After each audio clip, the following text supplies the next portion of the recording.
I was out. They pulled me back in. All Nicoleone. You running this motherfucking shit.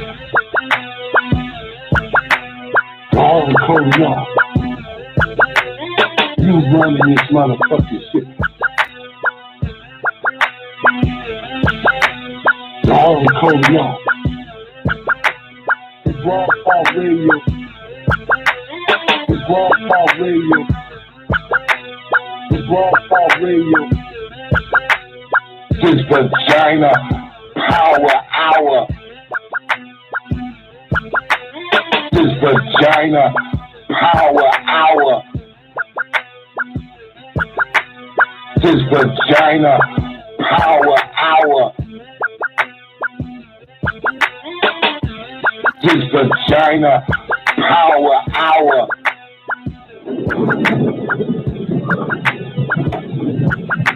Just when I thought I was out, they pulled me back in.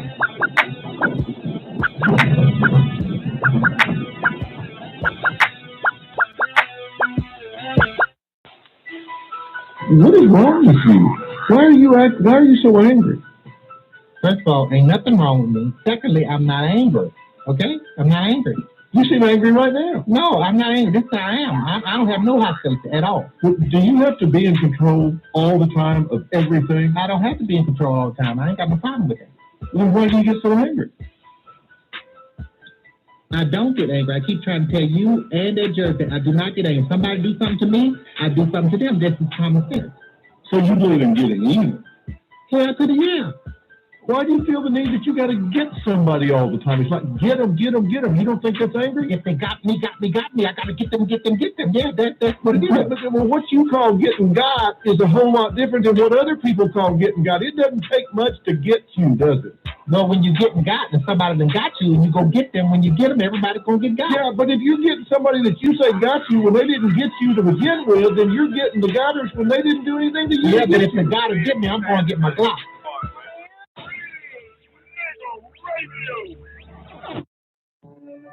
نشهد أن لا إله إلا الله وحده لا شريك له الحمد لله رب العالمين الحمد لله الوالي الكريم وصلى الله على أنبياء أجمعين والمسيح والمهدي والمجدد لمن مرسلين أما بعد. Are we not the bearers of witness that nothing would exist if Allah didn't create it? And that He is alone and has no part. And that all gratitude is for Allah subhanahu wa ta'ala, the sustainer of all the boundless universe. All gratitude is for Allah subhanahu wa ta'ala, the generous, eternal friend. And send salutations of Allah on all of His prophets and His apostles. And on the Messiah, the anointed one. And on the Mahdi, the guide. And on the Mujaddid, the reformer. Which was all sent from Allah subhanahu wa ta'ala. We send greetings and we send peace throughout the boundless universe to all. Assalamu alaikum wa rahmatullahi ta'ala wa barakatuh. The man of the hour, airing 7 days a week at 4 p.m. Eastern Standard Time on WGAG Radio.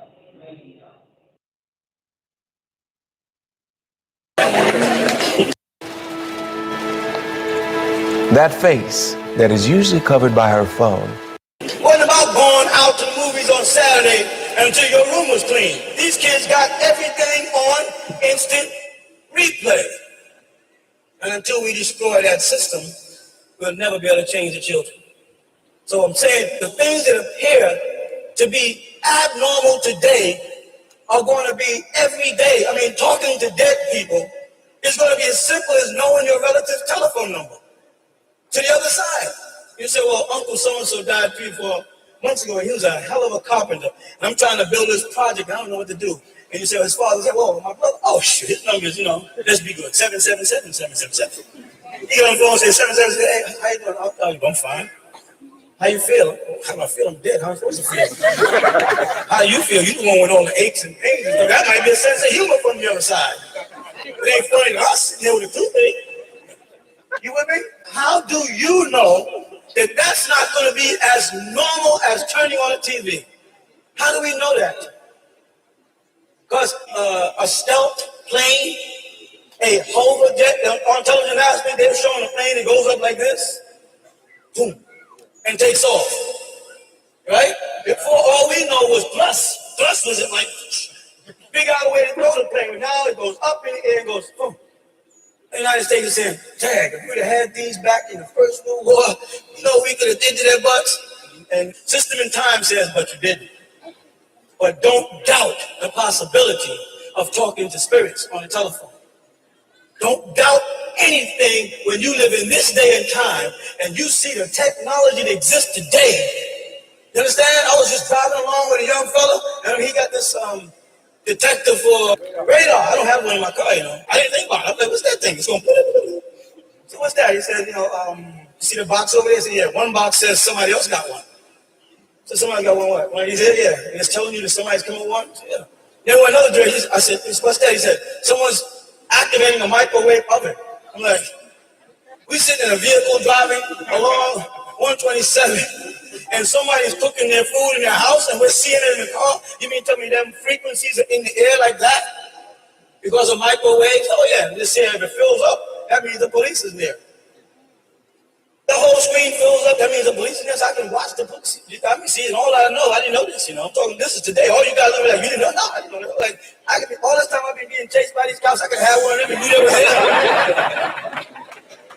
Y'all young folks take for granted sometimes. We old folks miss stuff. Because we don't even know. Unless you come in and tell your pops, yo, pops, guess what's new? I'm sitting in my room watching a black and white television. I don't know. You know what I'm saying? Let alone 3D TV. Things they got out now with 3 dimensions. They got movies on the internet where you don't even have to go to the cinema any longer. Don't doubt anything, because that's a tactic of the devil to make you unprepared for God's power. By making you think that it must be within the power of man to be real. And God's power surpasses man. God can make things happen and does. And there'd be no inventions or no creations or nothing if God didn't put the thought in the minds of people. Einstein was dumb as heck. You know why I say that? Because as smart as he appeared to be, he smoked. But when he was smoking, they hadn't got to the point yet where they realized how much cancer damage he was doing to himself. But every time they show you Einstein was supposed to be such a genius, he's got a pipe in his mouth. I'm saying this guy invented the atomic bomb, altering molecules, and he didn't figure out that he was killing himself with cancer. See, they plan a plan, and God plans a plan, and God's the best to plan this. Because of how intelligent he appeared to be, he was stupid when it comes down to something that simple.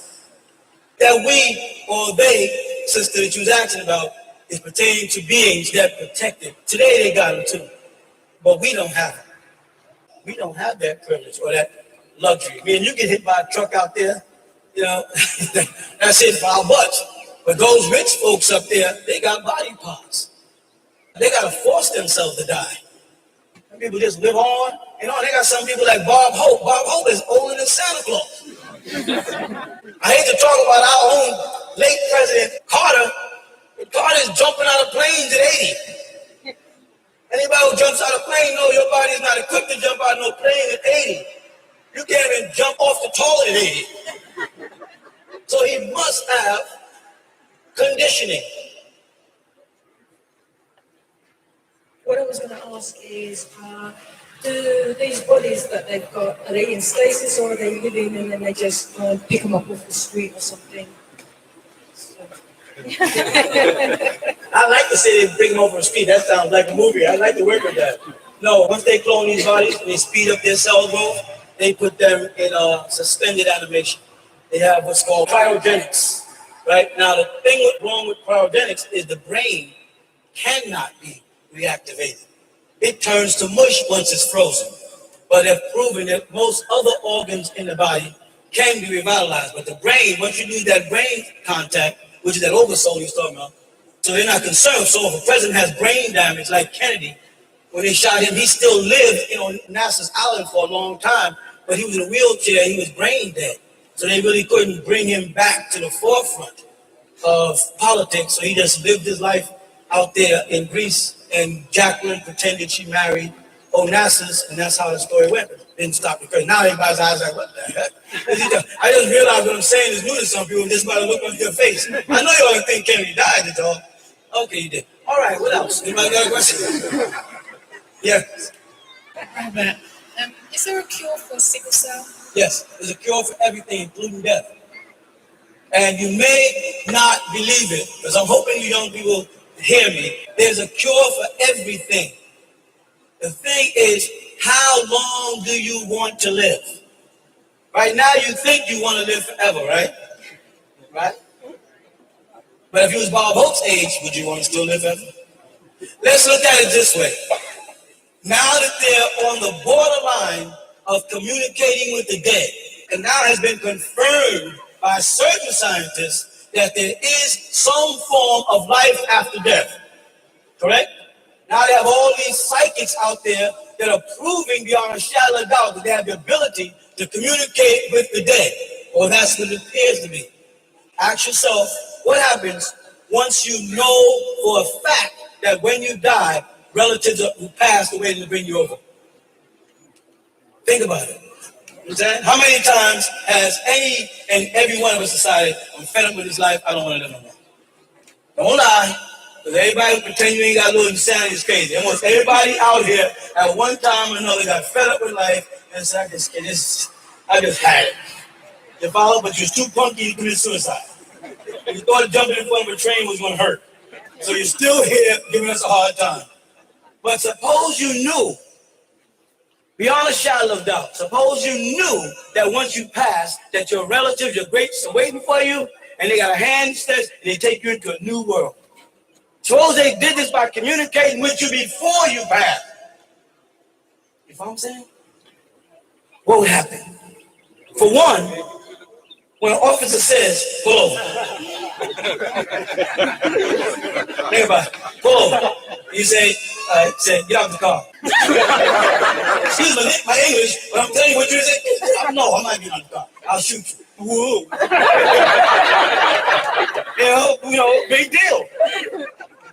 What about that time when all the bills, you know that time, right? And even those bills that we thought we were getting away with because they didn't give us the bill. So we was running that telephone up and it didn't never come and read like that. They forgot about me. And then just when we on Dubad Street on the corner of Ain't Got Nothing, in comes this bill for $300 to $400. You going for the telephone company? Oh, this is a back bill for so and so. You like, and then you get frustrated. You say, dang, I'm gonna get someone go to the refrigerator, open the refrigerator, take a beer and chill, open the refrigerator, and moths fly out. I ain't got no money to buy no food. So I'm gonna go over my girlfriend's house. I go over my girlfriend and I got a piece of some butter.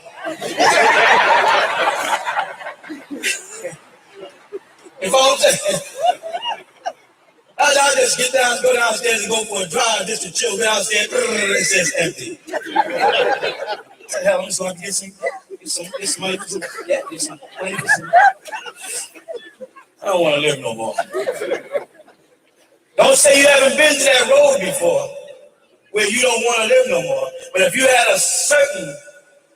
a confirmation that everything is going to be all right, this world would be a different place. The way people get in arguments, there would be no such thing as road rage. There'll be road incidents. That's all. Get out the car, come here. Get out there, I got you, thank you. No. And we're near that now. We're near that state of mind right now. We're starting to accept, just by the technology, you know what I'm saying, communication. Oh, they already passed life on other planets. But what were they saying 20 years ago if I said there was life on Mars? You're crazy. Now they found life on Mars. Life on Jupiter. Not life on one planet, but life on more than one planet in our solar system. They found tri-star constellations, systems with 3 suns. It's on the internet. Go look it up. Things that they say is impossible have become possible. So life after death, which has always been based on faith and belief, is no longer simply faith and belief. It's now possible and bending towards probable. And to some, confirmed. You with me? How will that affect us as human beings? So, to answer your question, they have gotten to the point where they realize now we as a people are developing spiritually to the point where we know there's a life after death. That we know that there is really a Jesus Christ. That we know there was really angelic beings. Whatever name you use and whatever language you speak, whatever country you're influenced by is not what's important. The reality is important. We know it's real now. And our attitude towards life is changing. Our attitude towards working is changing. Our attitude towards people are changing. You follow that? And we're in that day and time now where anything is possible. Tomorrow we can flick on the television and they tell us something we never even imagined before. You know what I'm saying? So we're at that period of time where life and death are becoming one. And the system is afraid to face the reality of in what direction our minds will start to elevate. Will we become gods? And does that change the definition of God when we become gods? You follow? When we reach to that level of God, perfection in God, being his children, does God then raise to a higher level? And does that start another journey? Or does that end it? Or is that the beginning, and was this a path towards a beginning? All of these questions become something to talk about. Years ago, it was simply, is there life after death? Is there heaven or hell? Does God really exist? Is God dead? Was Jesus a real person? Etc., etc., etc. And I explained to y'all, before, you have two Jesuses in the Bible. I don't mean two Jesuses. We know there's three characters. I'm talking two births of two Jesuses and two Marys in the Bible. You know, people don't want to hear that. No. My Mary is my Mary. I said, well, which one? The one that had a child in a manger, or the one that had a child under a date palm tree in the desert? What are you talking about? That sounds crazy. Well, in Matthew's and them, they speak of the birth of a child in a manger, in the presence of wise men. In the book of Revelation, they speak of a child born under a date palm tree in the wilderness with dragons waiting to kill it, which is true. Or they're both true.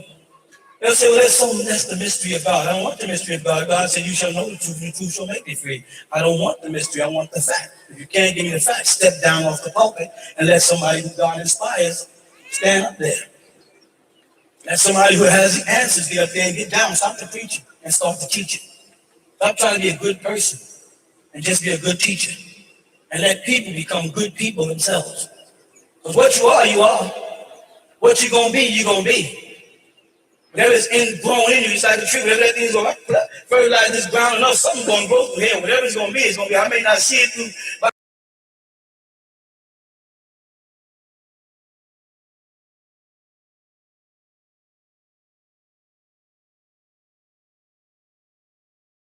the same, but something's going to grow there. Every person here is a God in the making. And for no other reason than God said, I put my spirit inside you. God's spirit would be no more than a seed, because it wouldn't be God. I put my spirit in man, and man became what? But what's the catchword in between that? Man what? Became. He grew into. He changed into. He metamorphosized to become. I put my spirit into man, and man became a living soul. See, but we got God's time and our time mixed up. We're taking became like past tense. We're still becoming. Because we're not a living soul yet, are we? What are we? We are a living body. Are we not? Now, take back some of you younger folk. Your grandparents, your grandfather. I used to put my grandfather's jacket on and I was buried in it. He wore like a 48. Grandma had hips. Half these women here like little string beans. Half of the men here, we ain't got shoulder span no more. We were about anywhere from a 40 to a 42. And that's man size. There's a man boy section for men size. Women are buying their clothes at a children's section. Are we metamorphosizing? Are we becoming smaller as human beings? Yes. Just check some history. Check out what size shoe your grandfather wore. 15s. Average man now is wearing a 10. 9.5, 11 the most. Old folks wore 15s. 12 on up. Are we changing? Yes. What are we becoming? We're becoming less physical and more mental. You talk about little midgets and little grays. We're almost there. Kids born out like these big old heads. Ain't too many little kids whose head match their shoulders. They're toting these big old tank heads. Something is changing. Kids' eyes are bright, born. When I was a child, kids wasn't born with hair. Kids wasn't born with nails. They had to wait 2 to 3 weeks before they got nails. Remember that?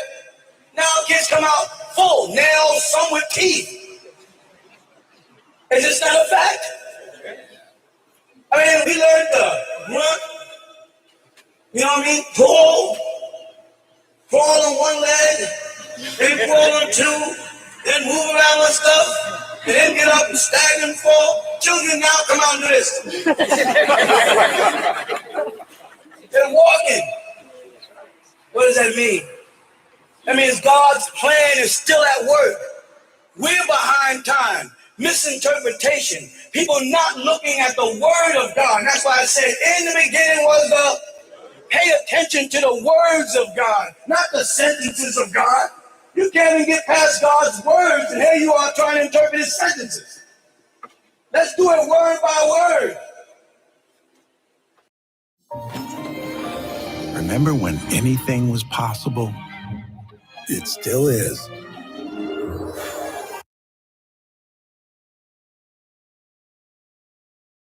Because when you have a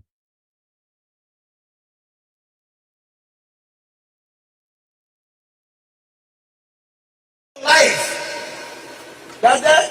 Into man. And man became a living soul. If we're now still a living body, we don't become a living soul until the body is dead. That's the path we're on. That's the journey we're taking to become a living soul, a conscious soul. And that's the reward. The reward is to pass out of this physical body and yet still be conscious.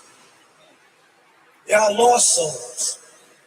There are people that die, as they say, and have no spiritual connection. They're gone.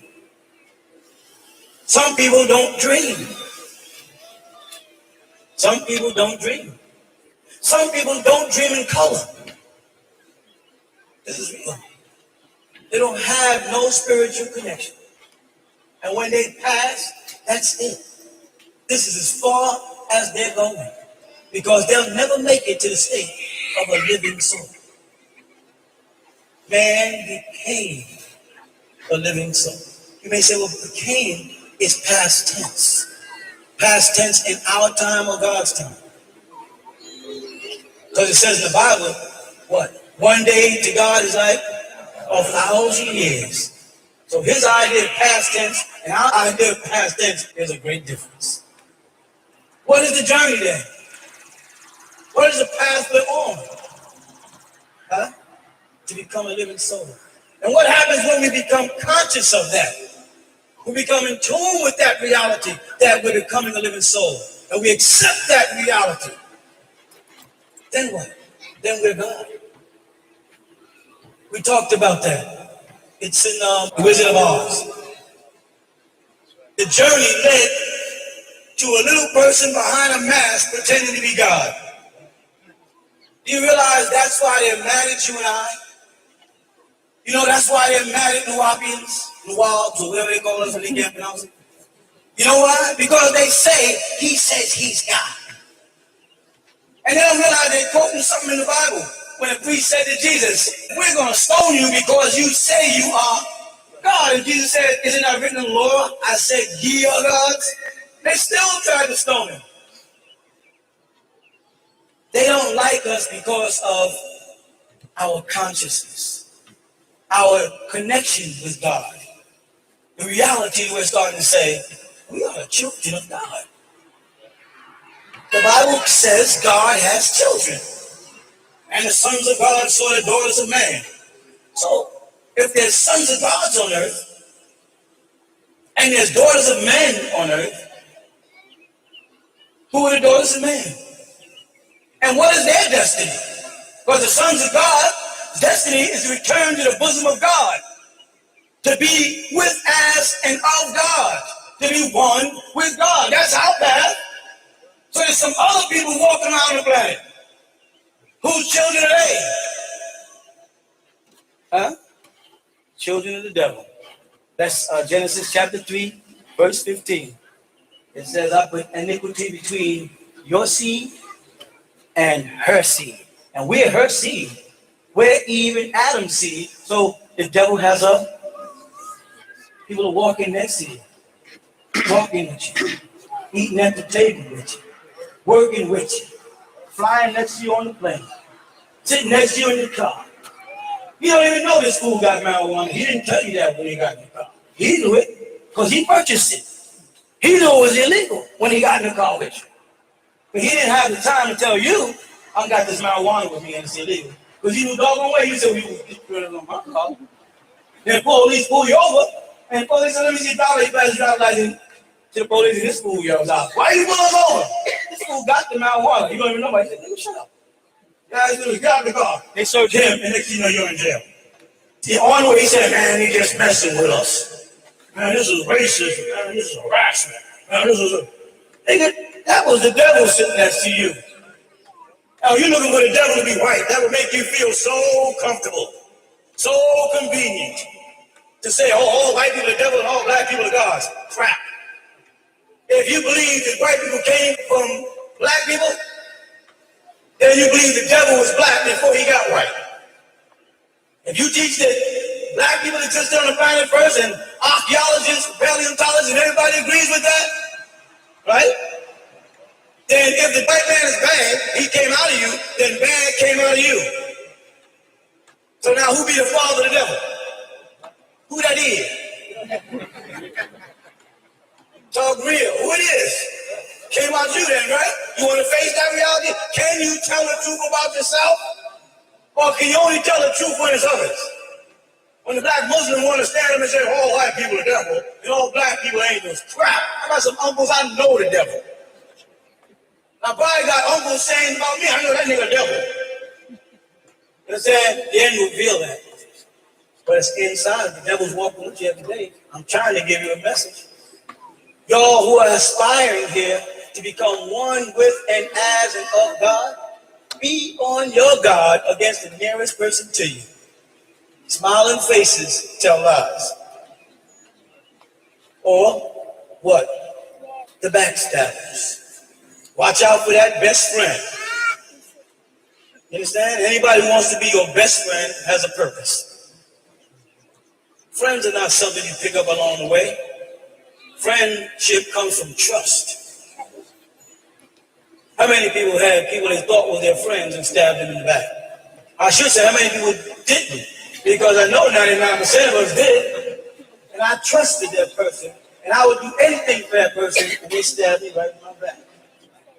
But you know they tell you about a snake. Huh? You knew he was a snake when you picked him up. See, most of the time, that friend was the friend who had the connections, or the fancy car, or knew where all the pretty girls hung out, knew how to get into parties. That friend had all the connections, and that's why you cling to that friend. That friend had the delicacies of the harlots around him, or her. That friend had money all the time. I like hanging out with him or her. They knew all the sharp places to go and the best restaurants. You hear me? Now, when I posted that way, I put down my God, G-O-D. I put down my God. I became off God. And that's why I got stabbed in the back. And that's why I got betrayed. And that's why I got hurt. But if I stay on that one path of reality and face reality that tomorrow anything can be said. And they might open up tomorrow and say,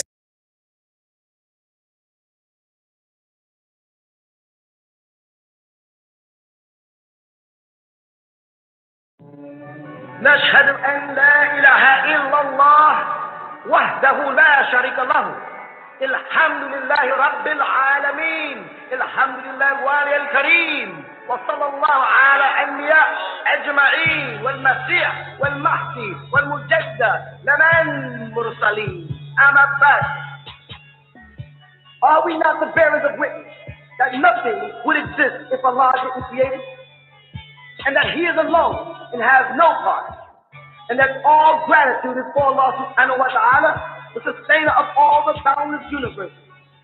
All gratitude is for Allah subhanahu wa ta'ala, the generous, eternal friend, and send salutations of Allah on all of His prophets and His apostles, and on the Messiah, the anointed one, and on the Mahdi, the guide, and on the Mujaddid, the reformer, which was all sent from Allah subhanahu wa ta'ala. We send greetings and we send peace throughout the boundless universe to all. Assalamu alaikum wa rahmatullahi ta'ala wa barakatuh. The man of the hour, airing 7 days a week at 4 p.m. Eastern Standard Time on WGAG Radio. The Don Nicoleone After Party, 24 hours a day, 7 days a week at PowerTalk.com. All you need is a microphone, a headset. You can use your Android phone or your iPhone. You can download the app stack. The internet for the Don Nicoleone After Party. You mean I can get down like that? I can download the app for Power Talk?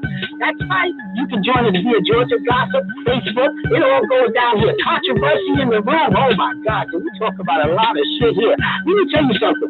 Come on down to the Don Nicoleone After Party and check us out where we sit in and have mad debate. It is the hottest chat room where controversy goes down. If there's a conversation, it goes down at the Don Nicoleone After Party. So join us via Facebook and Georgia Gossip. Come on down and do what you do while we do what we do. Sit on our couch. Check us out at PowerTalk.com. Don Nicoleone After Party. We'll be looking for you.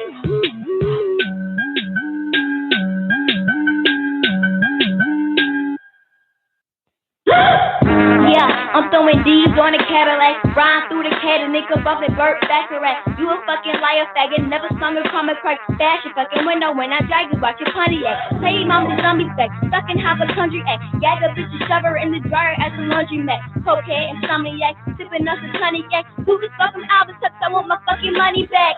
This advantage from schizophrenic, bitches panic. Dickie Dennis, some Papa Dennis, some secret Spanish. Knowledge to multiply, I ain't say a word. A fucking nerd, I'm riding dirty with the monsters. I am off work, you sit the talk, sir. I'm high as a Martian, a flying saucer. Put up to 808, Blakey Mike Wahlberg. I punch through the sheetrock to make the wall hurt. Teens with a pot of dress and panties off her. Just got a new LeBaron and the seats is all fur. My brain fried, heart gone, and my balls hurt. I got the 9 to 45 and let them all squirt. Miss Warrior, bitches said they sick of her. I'm with that Mickey D's, I get an English Nick nothing. You hang around all pigs like you Nick lovin'. I shove a freaking brick inside a fucking brick oven. You niggas fake like mall cop, car block. I run you over with the shopping cart at Walmart. Hop out the Subaru, hop in the tuba glue. Your boy ring around my clip like a hula hoop. Maneuver through the city in the bulletproof suit. I'm strong enough to rip the fucking roof off a coupe. You wanna play Tupac? I throw you off the roof and run down and catch you. Tell these bitches where you got the juice. Somebody call the doctor, Dr. Seuss, the doctor. Roof is so out of my fucking rocket, any fucking doctor do. I let the chopper Seuss and then I spoke a roster too and spent $100 grand on a one-legged prostitute. Yeah, I'm going hard, nigga, honey baked. Big say more money, more niggas hate. I blow a couple racks, just took an ace of coke. Now let me show you what it means to be a schizo. Conrad Murray, bitch, I'm here to kill mics. I meet you in your nightmares and bash you with the steel pipe. Somebody must have laced heroin, cause I don't feel right. It's Spartans fight for set them up to two and same steel knife. Hey, I'm fucking talking to you, dickhead warrior. She's dead, she cannot hear you, idiot. Roaming every shitty shit and grabbing every pretty shit. Y'all bitches playing hooky, wicked, bitches really sick. Leave it with Bieber, I'm leaving with Bieber with it for me. Cleave it to his neck and I'm making him eat ether. Kick a bitch in the face cause she's a dick pleaser. Did a song with Satan and that's a sick feature. I'm not a human being, I'm a sick creature. Running every church to murder every sick preacher. Stopping niggas to a seizure. Smoking every slip of reefer. A bully throwing geeks off the top bleachers. Sucking schizo, eat the bears of pistols. I can shoot a hand grenade and piss out a missile. Let's play Operation, I wanna see blood drizzle. Let's make it real official, this time cut through his crystal. I'm so extraordinary, sleep inside the mortuary, wake inside the cemetery, dig up every course experience. This is so unnecessary, voices in my head is scary, sick of being crazy. God, I wanna be ordinary. Yeah, I'm going hard, nigga, honey baked.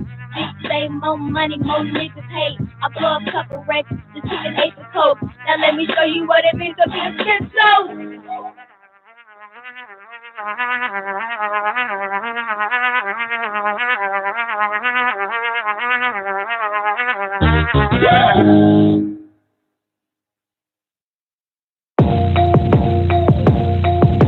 I'm all in all, and the all is in me. I wanna ball and stand tall if you can feel me, G. I can't vouch for none of y'all, even down to the calls. I walk alone on my path, and I'm a mental decapitated, a rhyme sated. I chain with 9 dreams with visual themes. Run you like a dough stopper, cut you like a boot knocker, shit on you like a shit talker.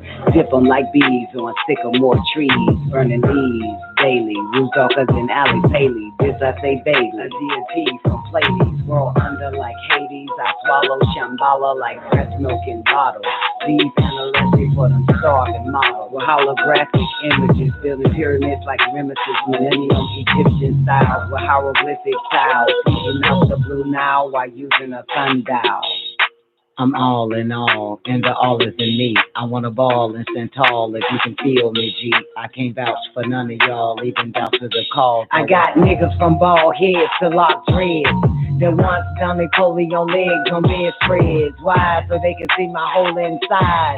Not knowing when they going, my energy's going. Now it is snowing in my bedroom. And I'll be having a baby soon, even though my life ain't bloom. Now I'm watching cartoons, giving birthday parties. Say it's gonna be hard being an artist, even though my life ain't started. So I call him whatchamacallit, try to find out he's the daddy. Runs his own business, but he drops nothing but caddy. But he says that he's sterile, so I called up Gerald. He's a multi-millionaire that's married to my girl Carol. Thought for a second wasn't him, it was Daryl. Daryl got nothing but some good sex, and we got a blood test, and you know the rest.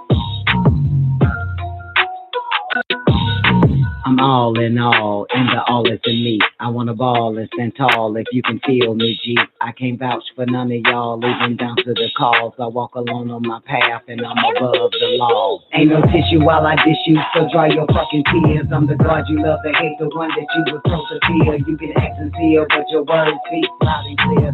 If you a man, stay a man, stop acting like a bitch of the year. If you try to bump this, don't bump this, cause you might get this. Wearing rainbows on your wrist, bitch. Watch this while I diss the next generation. Ain't no child of mine that's gonna get them titties. Operation for relation of a nation, shaking that ass in Magic City, calling that an occupation. I'm the God that's in disguise that gave you your third eye, the thief in the night that don't need no alibi. And if you ask me why I say these things, cause I'm the one that created the word blaspheme and everything in between, in heaven and above. Yeah, nigga, I'm the God that created the love. I'm all in all, and the all is in me. I wanna ball and stand tall if you can feel me, G. I can't vouch for none of y'all, even down to the calls. I walk alone on my path, and I'm above the law. What's going on, Don? The Sheik Ron. You know, let's talk to them about money, what they should do with it. I think it's very needed in our community. Let's talk about the money and what the hell they should do with it. Is it real money? Like what's the gold and silver is? Now I got a question, looking for the answer. Why they take the people off the gold and silver standard? Let's talk about the money and what the hell you should do with it. Is it real money? Like what's the gold and silver is? Now I got a question, looking for the answer. Why they take the people off the gold and silver standard? The money that you carry is the Federal Reserve. The truth's hard to find, like the prophet's body resting in burnt oaks. Yeah, I said a note, a simple promise to pay. They made you the collateral, his G.O.D. explained. Governmental ordinance department is the God you praise. We're here for elevation, no longer a beggar state. A strategy to spend cash is what our people need. I'm sick of all the mockery, the songs repeating greed. You gotta buy a castle, then you rent out the apartments. Keep money in the communities with your gathering partners. Cause we are the light before we forgot it in darkness. Truthfully, I say we are the money that they process. Instead of throwing money be giving knowledge at my concerts. That's the wrong with currency, especially when it does not hurt. Currency is energy, and currently they ruined it. House of Resolution 192 is proof it exists. Let's talk about the money and what the hell they should do with it. Is it real money, like what the gold and silver is? Now I got a question, looking for the answer. Why they take the people off the gold and silver standard? Let's talk about the money and what the hell you should do with it. Is it real money, like what the gold and silver is? Now I got a question, looking for the answer. Why they take the people off the gold and silver standards? All this public, all this private. Y'all niggas talk too much, learn to stay silent. Ignorance is contagious, worse than a virus. I ain't yours, motherfucker, it's a silence. Now I'm about to find it, spell gas rhyming. Never too late to learn, call it perfect timing. Never was or do chlorum. If you can't free them, might as well employ them. Slaves, they thinking they can take the money to the grave. That almighty dollar got niggas in a daze. Brain, decays, knees, pro-ammo. Controlling the minds with money is like ammo. If hip-hop was breaking the spell, then I'll rhyme em. All I see is Mike Monkeys and winos. Rappers ain't shit but the white man flunky. All they rap about is pussy and dead honky. Let's talk about the money and what the hell they should do with it. Is it real money, like what the gold and silver is? Now I got a question, looking for the answer. Why they take the people off the gold and silver standard? Let's talk about the money and what the hell you should do with it. Is it real money, like what the gold and silver is? Now I got a question, looking for the answer. Why they take the people off the gold and silver standards?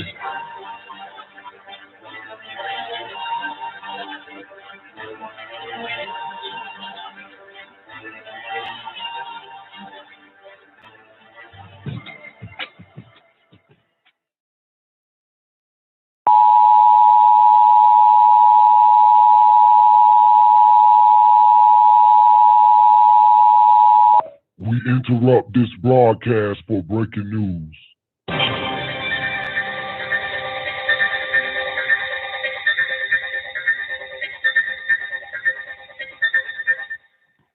Hi, I'm Sandra Eubanks reporting live from rapper J. Cole's recording studio. Around 3 o'clock this morning, his recording studio was burglarized.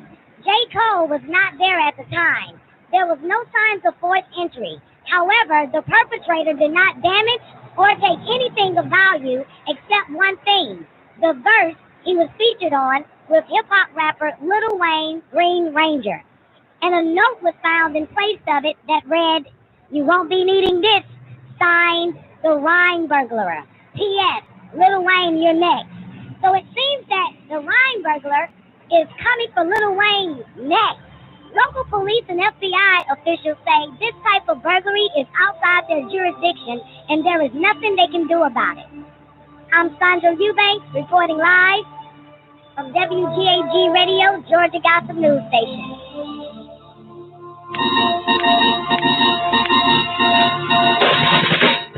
When the shit dropped, I was like 13, trying to get some bread from my mixing. Big dreams, think about a ripped jeans, bitch, got a job. Had my Louis Wallet spirits getting robbed from my last $50 that I had left over. $5 in his pocket, nigga in his left shoulder.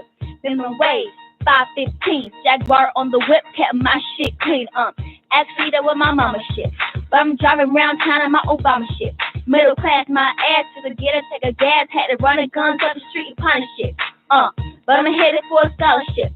Little scrap game, but I got a lot of lips. That's why the bitches don't like me. They always want to fight me. A dumb bitch, hate a smart mouth, most likely. I know the game, I'm an expert.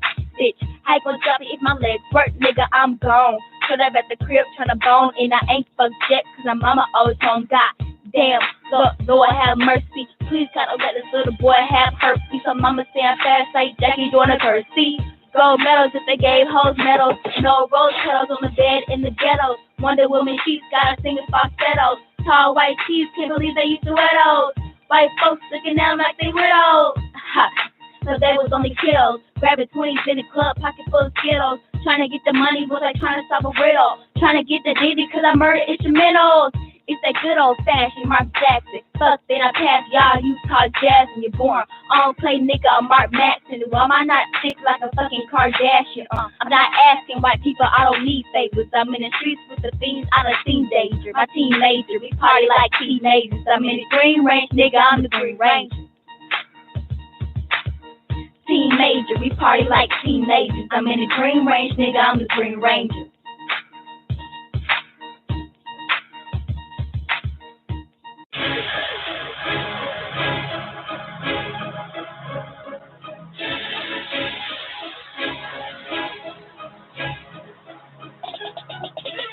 Louis on my feet, bag on my shoulder. Ride around in it, candy red, Range Rover. Money making more up, haters, we don't know ya. This is the life of a female gangster. Louis on my feet, bag on my shoulder. Ride around in it, candy red, Range Rover. Money making more up, haters, we don't know ya. This is the life of a female gangster. I'm known around the hood and I'm doing numbers. All up in my mind, I got money making moves. On the grind, all the time, moving number boulders. My sack in the road, they got me in the shoulder. Making major money, my accountant getting chauffeur. Got these people pushing weight like I'm a drug lord. If you ain't on our level, please don't approach us. You getting bad, y'all money burns over us. Don't get your way up, bitch. We chop it up, you chew it up, we stack it up, you spin it up. Gangsta bitches don't switch it up. Try and leave it alone, truck. Real bitches don't give a fuck. We taking over this game. Eliminate them dumb cuts. Louis on my feet, bag on my shoulder. Ride around in it, candy red, Range Rover. Money making more up, haters, we don't know ya. This is the life of a female gangster. Louis on my feet,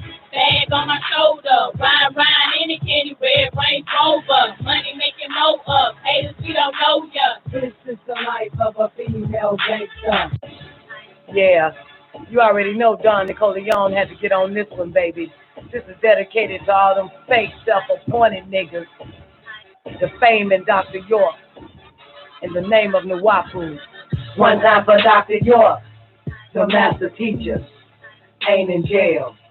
Hallelujah. This for the elevate, predates Noah's flood. You know it by the fruited bears that's in my fucking blood. One time for Dr. York. The master teacher ain't in jail. Hallelujah. This for the elevate, predates Noah's flood. You know it by the fruited bears that's in my fucking blood. The elevate, the original assassin. Don't be asking, cause we be straight slashing heads with the scimitar and crescent of niggas who never learned the lesson. That's why we're clandestine, destined to go westin' on anybody testing the tester. Keepers of the secret leaves your body in the desert, cause you didn't treasure the jewels and pearls traded in for your pleasure. 20 pieces of silver, what's the measure? How would you like to be rich forever? Was not clever, now your cover's blown, now the money's gone. Full-blown agent, being polite. Nobody gives a fuck what you say on the mic. One time for Dr. York, the master teacher, ain't in jail. Hallelujah. This for the elevate, predates Noah's flood. You know it by the fruited bears that's in my fucking blood. One time for Dr. York, the master teacher, ain't in jail. Hallelujah. This for the elevate, predates Noah's flood. You know it by the fruited bears that's in my fucking blood. And this song was dedicated to all you perpetrators, perpetrating a fraud in the name of Dr. York, defaming him. Got people that don't even know him defaming him. Take his name and face off your goddamn pictures and flyers, motherfucker. If the federal court says Dwight York, motherfucker, free Dwight York, leave Dr. Malachi Z. York out your motherfucking mouths, you bitch nigga.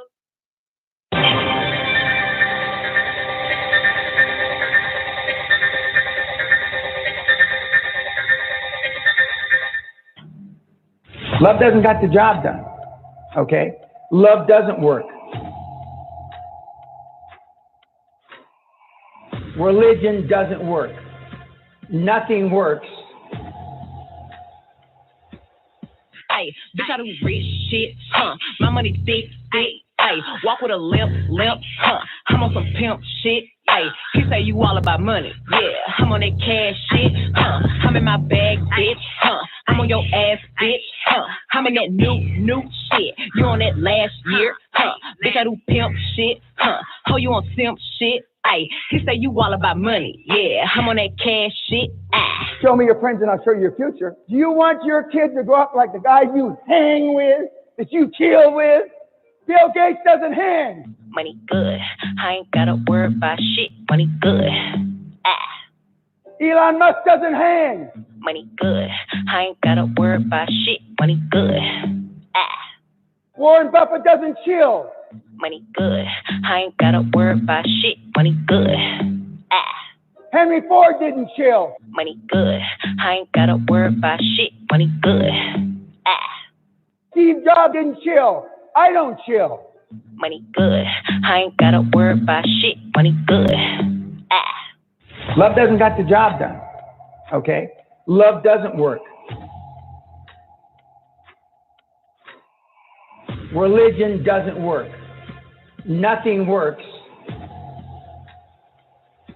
Money good. I ain't gotta worry about shit. Money good. Money good. Throw up where I'm from, let them know I'm still hood. I ain't had to get nobody hit, but I could. Before I post a pic, should I text? Yeah, I should. I ain't gotta worry about shit. Money good. Ride with some hitters and they wish a bitch would. I don't wanna argue about it, baby, I ain't good. If she got a band, let her in, yeah, she good. I don't gotta worry about.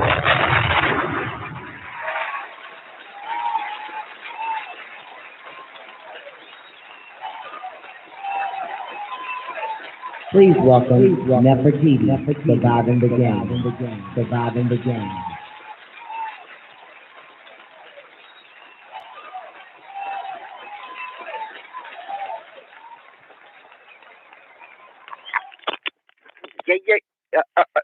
Yeah.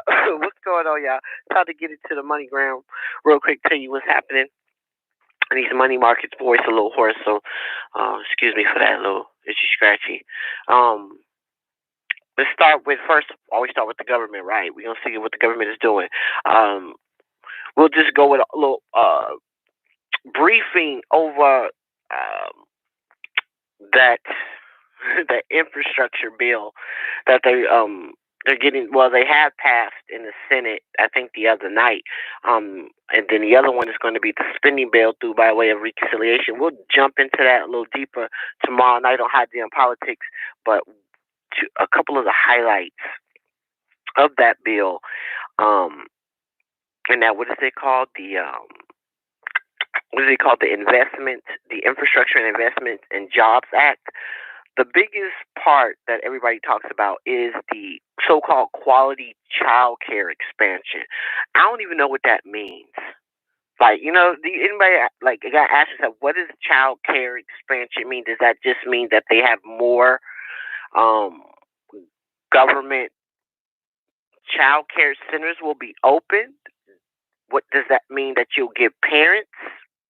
Do you have a program where parents have their child care paid for by the government? That's kind of what I'm thinking. You're right.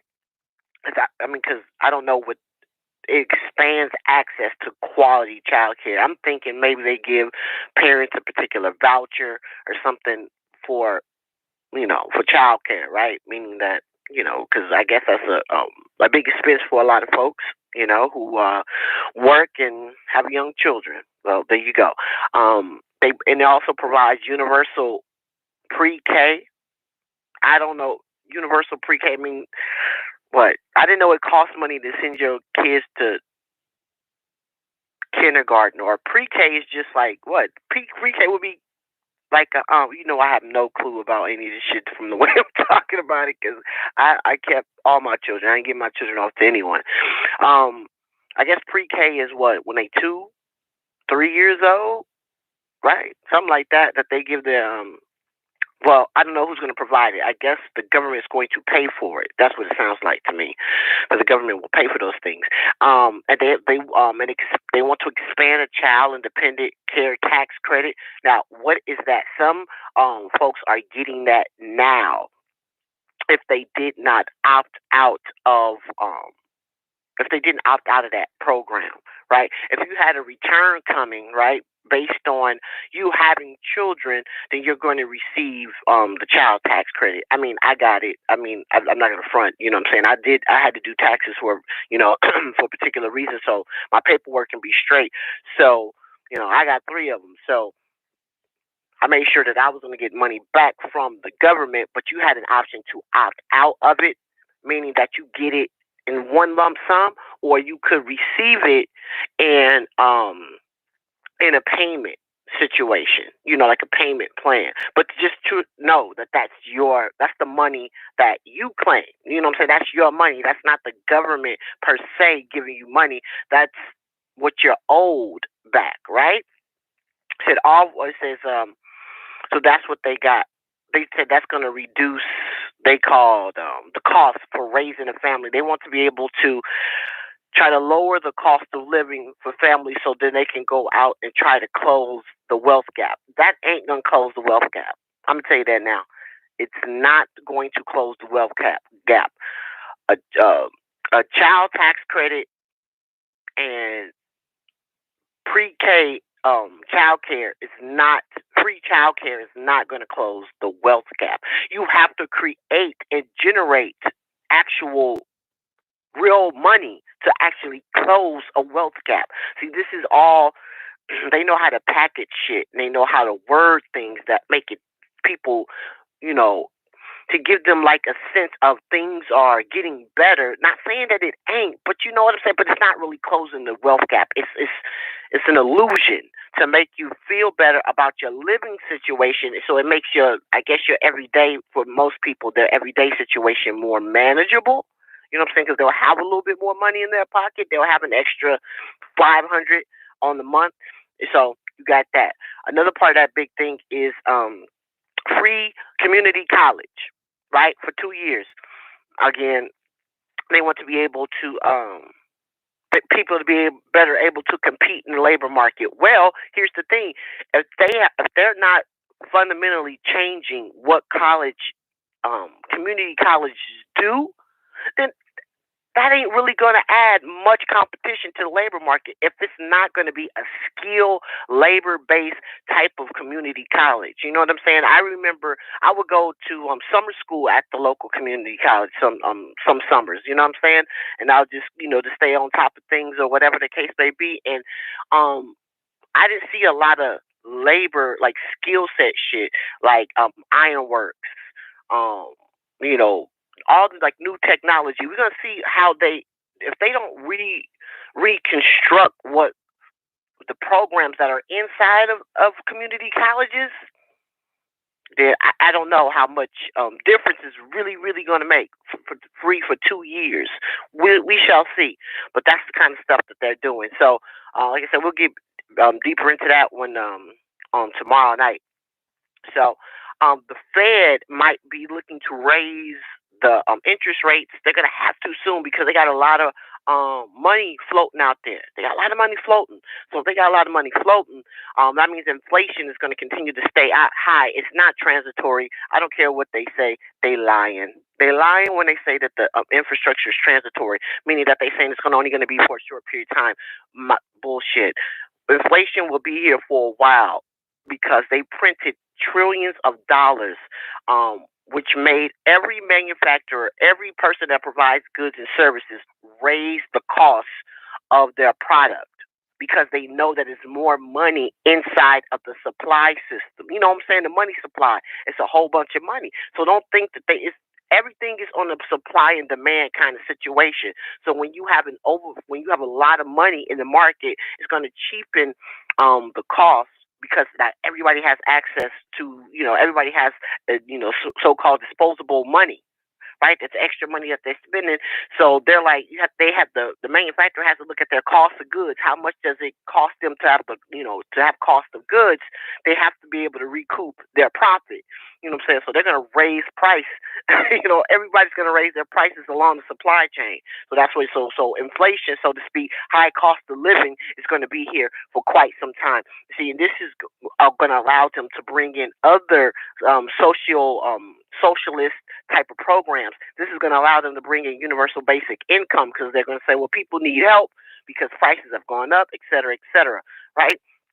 So we'll talk about how it affects housing because inside of that infrastructure plan, they are going to build. They're going to earmark a particular amount of money to build housing. Their goal is to build 500,000 affordable housing and 1 million in rental housing. My question is, who owns that shit? Is this all government? Is this HUD? Is this the Housing of Urban Development that owns all this?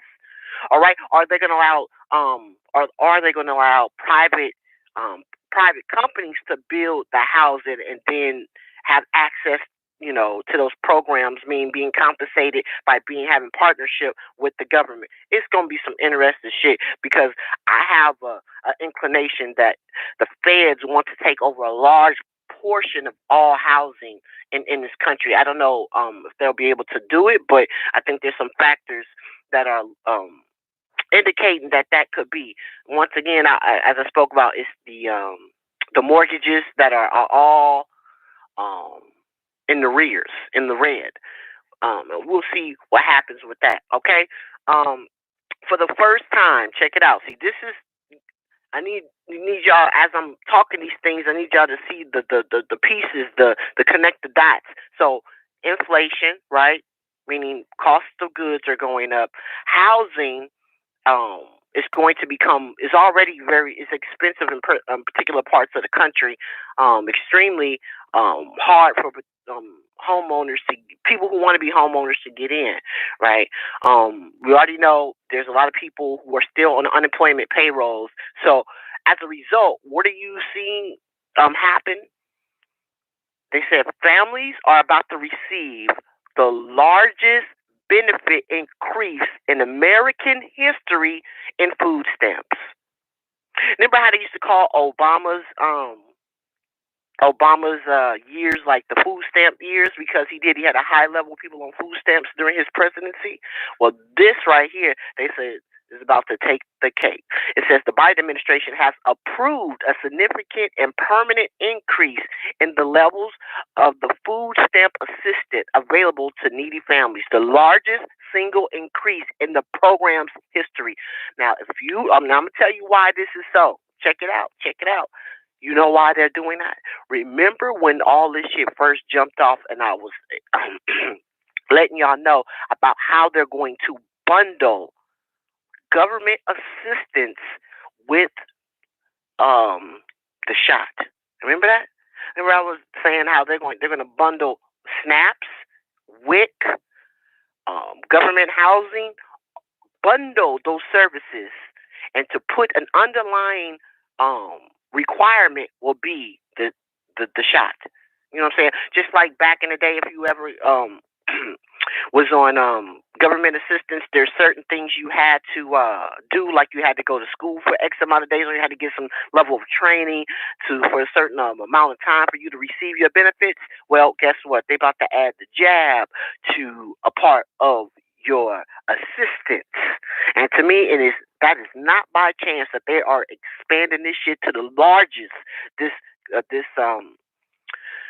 largest benefits they've ever done with SNAPs. That is not by chance, okay? It's just not. And it's starting in October. All right, so starting in October, average benefits for food stamps, officially known as the SNAPs program, will rise over 25% of pre-pandemic levels. The increased assistance will be available to all 42 million people, all SNAP beneficiaries, right? Okay, so just keep your eyes open for shit like that, because it's something. All right, real quick, as you know, a bill was passed for collegiate athletes to start getting paid off their likeness.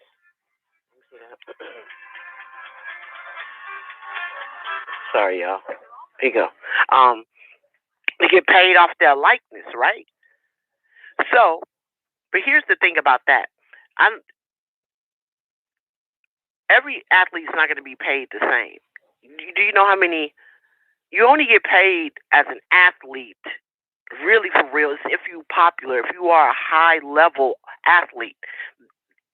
Every person who plays a sport, man or woman, are not going to be able to generate the same amount of money. See, I don't know. I have to look how they structured this thing, because I have my own thoughts on it. If you did not want inequality, so to speak, within this athletic thing, because meaning if you're a 5-star blue chip athlete, you might get an endorsement from Ford vehicles, because everybody knows that your projection is to become your chances of becoming a professional and actually doing really, really well, they're going to hedge their bets with the company, right? So it's like a level of investment in the person, right? You might just be, or they might just be a standout collegiate athlete, but again, colleges sell jerseys, right? And in the likeness of the player who's wearing that particular jersey.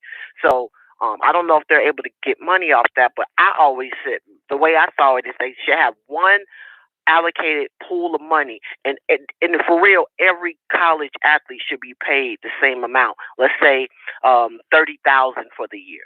That's fair for a college student, because why? They already getting free housing. They're on scholarship. All right, so they're getting free housing. You're getting free books. You're getting free tuition, right? A college student don't need much more, so except for walking around money in their pocket. And $30,000 a year for every athlete will suffice, because all their other costs of living is already paid for. So really, it would just be walking around money. And I'm sorry, a lot of them college motherfuckers don't need to be walking around with a whole bunch of money in their pocket. You know what I'm saying? Because I'm talking about your background, where you come from. Them niggas will become self-destructive on the collegiate. You're talking about 18, 19, 20, and 21-year-olds. And we're talking about athletes. I'm sorry. There's only so many of those athletes that are highly mature. You know what I'm saying? Like really mature. I can imagine what it's like to be a 19-year-old dude coming out of straight Miami-Dade, Overtown. You know what I'm saying? I'm not trying to generalize, but you feel me? The shit that they come from, and then to get, say, they get $50,000 in benefits, money benefits throughout the school year. Remember, the school year is only 6 months. It's not even a full year. It's not a calendar year. So you can see why I say $30,000 is more than enough for them to have in their pockets, getting a stipend every month. You know what I'm saying? Getting a couple of $1,000s every month on top of everything else that's paid for when you are on scholarship. Okay, all right. So you got that. But they're starting to get. But the point being is that athletes are starting to cash in with endorsements from college, that's what's up, because I think they do deserve to get paid. All right, Venus Williams in the news. She's collaborating with small businesses with Amazon's program called Launchpad. All right, so what she say? It says the collaboration offers visibility to products from up and coming business owners. This is what the launch does. She explained how Amazon has been awarding small businesses innovating grants up to $10,000 entrepreneurs to get their companies off the ground. So that basically it's like that early seed money, because I talked about that that pre-seed money, or that pre-seed. I also call it pre-seed cash. You know what I'm saying? To get them really going, to be able to operate, depending on what field you're in. It says, but these are for businesses who work with Amazon. Amazon has individual stores inside of Amazon, and some of them bad boys is major, major, major lucrative if you if you have the right product. And you running it. Some of that shit, people make millions. I mean, if you ever look at the landscape of buying e-commerce companies, people set up stores, e-commerce stores, to then flip them. There's a platform called Flippa. Flippa is where smaller e-com stores actually sell their stores. You know what I'm saying? They're set up, ready to go, already making money, and you can then go in and buy it. You say, and you can buy it for a relatively cheaper price, say $30,000-$40,000. You can go buy an e-commerce store that's already up, that already got branded, that already got systems in place, shit like that. And again, that platform is called Flippa. So look, if you like the notion of making money over the internet, and you ain't got to work for nobody. You don't have to. You ain't got to answer to nobody. So that means you don't have to fall in line with a lot of this shit that they got going on. Once again, the jab for all employees. You ain't got to be a part of that. I see a lot of people out here scrambling now. Like, all you gotta do is go look on people's feeds. Go look down your feed and say how many people ain't. They don't know what they're gonna do. They're afraid. Whatever the case. Well, you gotta go out and do your own thing. And I know a lot of people are afraid to do their own thing because you're on your own. It's on you. You have no employer. You have nobody. You know what I'm saying? It's all on you. So I just thought of something just right now.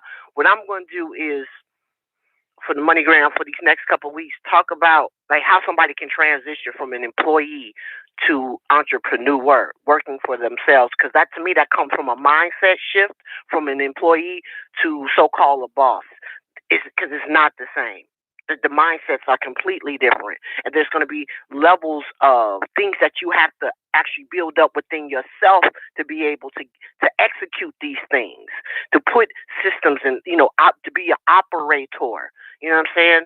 That requires systems and processes to be built for you to have, to run shit efficiently. So you're not all over the place. Because when you all over the place, like I said, prosperity does not like disorganization. So when you're not organized, it prevents you from actually generating the money that you need to make. So I think what I'll do is, for those who are really on the fence, people who really don't want to be under somebody's thumb at this point, you know what I'm saying? Every time I see it, I just think of India, because I've seen several of her posts, and she like, man, she feeling the pressure, and it's fucked up. It's a fucked up situation, So, and yeah, I think that's what I do for the next couple of weeks. How somebody can transfer from employee to entrepreneur, running their own thing. Because I think more people need to do it if they don't want to be.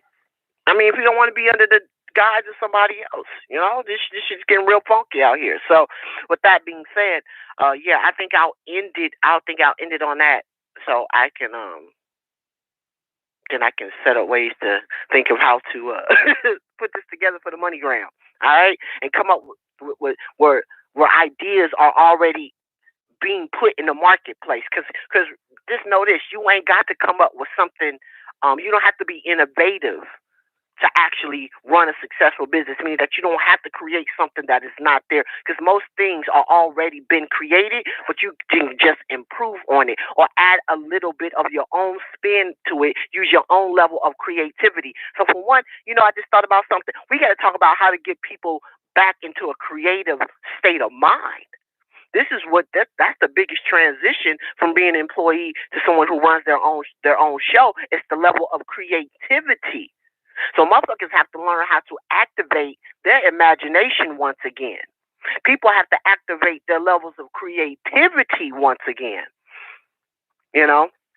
So yeah, and start using their vision again. Their vision, not of their physical two eyes, but the vision of their first eye. The real vision. Okay? So with that, man, that's the MoneyGram on this Tuesday. You already know what it is. Let's get it to it. The greatest show on earth. The Don Nicoleone Show. Let's go.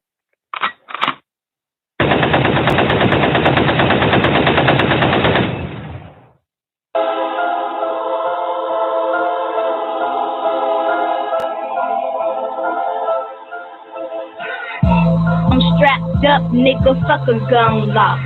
See me walking with a limp, that's my gun walk. I don't do no arguing, I let the gun talk. I'm strapped up, nigga, fuck a gun lock. See me walking with a limp, that's my gun walk. I don't do no arguing, I let the gun talk. And there's no talking back with my gun talk. See me walking with a limp, that's my gun walk. That's my gun walk, nigga, that's my gun walk. See me walking with a limp, that's my gun walk. That's my gun walk, nigga, that's my gun walk. fuck that nigga. Hoe ass nigga, leave that nigga with a toe tag nigga. Bear so long you can toe that nigga. Run up in the house with a dope fat nigga. Murder she wrote on the notepad nigga. Slice that nigga, smoke that nigga, stomp that nigga, roast that nigga. I'm walking around with this shotgun, this bitch bigger than me nigga. Don't open up your fucking mouth cause I pull a trigger like teeth nigga. Shoot 'em up then leave nigga. I smell some Z nigga. We shoot first, it's better to give them receive nigga. I'm strapped up nigga, fuck a gun law. See me walking with a limp, that's my gun walk. I don't do no arguing, I let the gun talk. I'm strapped up, nigga, fuck a gun law. See me walking with a limp, that's my gun walk. I don't do no arguing, I let the gun talk. And there's no talking back when my gun talk. Keep that whole shit over there. And we don't shoot in the air. I can't fuck with these niggas, man. These niggas got me best. Half trigger on the gun, I pull that motherfucker hair. It's like, man, you can't trust nobody. I don't even have a trust fund. Don't bust nigga, don't suck nigga, don't duck niggas, I duck hunt. Bitch rock with me, they block with me, they chop with me. Obviously, I'ma empty this motherfucker, that's 50 shots. Approximately, now fuck with me, get fucked over. Emergency room, rush over. Politics in the clip, my gun loaded. Your soul, I pull your car at the lawnmower. Fall back, I'm going for it. I see you got your gun drawn. I send you back to the drawing board. See me walking with a limp. That's my gun walk. That's my gun walk. Nigga, that's my gun walk. See me walking with a limp. That's my gun walk. That's my gun walk. Nigga, that's my gun walk.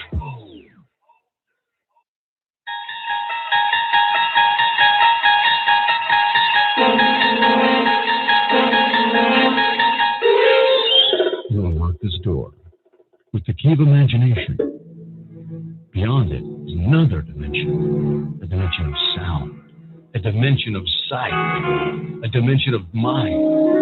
You're moving into a land of both shadow and substance, of things and ideas. You've just crossed over into the Don Nicoleone Show. Oh, yeah. Y'all already know what time it is. The moment that you've been waiting for. The one that you've been waiting to hear. The one that calls the call, that calls the effect. Put your hands together for the baddest bitch in El Kuluwm.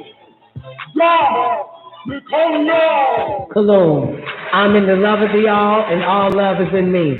I am a part of the all, and the all is a part of me. I am one with the all, and the all is one with me. I can succeed as a part of the all and fail as an individual.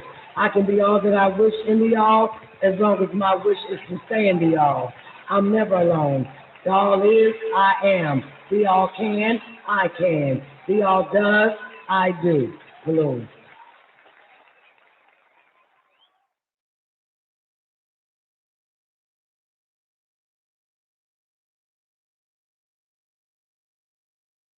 Sorry, y'all. Welcome everybody to the Don Nicoleone Show. My bad. All right. God damn it. Thank you, Nell, for that MoneyGram, man. Great day, everybody tuning in to the Don Nicoleone Show, baby. It's whatever day it is, Tuesday, August 17th, 2021. And special shout out to people on the call lines. Call in numbers 425-569-5274. Hit that one button if you want to chop it up with us. Cause it's official round in Mickey Ficky. Hey, special shout out to everybody over there in the after party. What's up? Zena, Sister X in the building. Special shout out to my man Bingy G, C9, him, Iana, Shanae. Great day, baby. Hope all is well with you. Special shout out to my girl, Miss Hudson. Miss Hudson, how many more weeks you got? What you got, days now? You about to give birth to a big ass basketball. What we looking at now? Is it a girl or a boy? Hell, I'm feminine to ask you that. Miss Hudson, is it a girl or a boy? Great day to you too, man. If it's a girl, I got a beautiful name for her. Hope it's a girl. I want you to name her Shambhala Agartha. Name that baby Shambhala, the scent of Allah. God damn it. Name that baby Shambhala, man. Don't give it no goddamn slave ass names, man. No stupid shit, man. If it's a girl, name her Shambhala, man. That's what I name this car I have. Her name is Shambhala. Is she pretty though? If she gonna be pretty, name her ass Shambhala. Okay, if she gonna be ugly, man, name her after the dad and mama or some shit. You feel me? All right. Let me see who else I got up in here, man. Great day to Sister X once again. Nefertiti, Sweet Oshun, J1. Where you at, baby? Great day. Y'all are officially tuned in to the Don Nicoleone Show. Great day, Patrice Arishka Gall 2020 in the building over there. On Lockdown Radio again. We are streaming over there on Lockdown Radio right now again. Remember, it's Lockdown Radio again. We got about 4 more days. We will be released from YouTube prison, and we should be forward, what is it called? We should be forward to Kuluwm Radio. And, Nep, I just want to give you a heads up, man. Make sure you tell your callers and Lowry and all that fucking shit leave COVID out their mouths. Okay? You feel me? Because I need to transition smoothly away from these motherfuckers and move on to Experience on Demand and get the fuck away from YouTube. I'm really sick of these bastards. And some of y'all are too, so, you know what I'm saying? So, you know what I'm saying? Make sure you remind Lowry and whoever else call in, you know what I'm saying, that, you know the fuck I'm talking about, man. I don't know where you at. Let me go into the chat room. Yeah, man. I'd rather, you know what I'm saying, get locked up, but I don't want a motherfucker having me locked up, and I ain't do a goddamn thing but listen to the damn show. You feel me? So let me throw them goddamn bows. Throw them bows. I'll be the one throwing bows. You know what I'm saying? I'll be the one throwing bows, goddamn it, because I don't mind. But everybody throwing bows around this bitch harder than me, goddamn it, they like, yo. Motherfuckers like, yo, man, it's the company you keep, bitch. Y'all motherfuckers know too much. Y'all motherfuckers know too much and shit. Goddamn it. So shit. You feel me? You know what I'm saying? Well, if I go down, we all go down. But if y'all go down, I'm going down. That shit don't go like that. Goddamn shit. Fuck that shit. All right. Yeah, so Lockdown Radio, again, we streaming live over there on whatever the fuck that shit is, YouTube. But we should be released in 4 days, like I said. I think that's Saturday, so the El Tolly Tablet Show will be streaming on Kuluwm Radio on YouTube. And we do our best, man. Great day, Nick Bad. Hope all is well with you, baby. Hope all is well, man. I got something for y'all. Speaking of COVID, though, Pfizer CEO blames Russia for vaccine hesitancy among Black people. Pfizer CEO. Isn't that the same CEO that said he ain't getting a shot? He don't want to jump the line.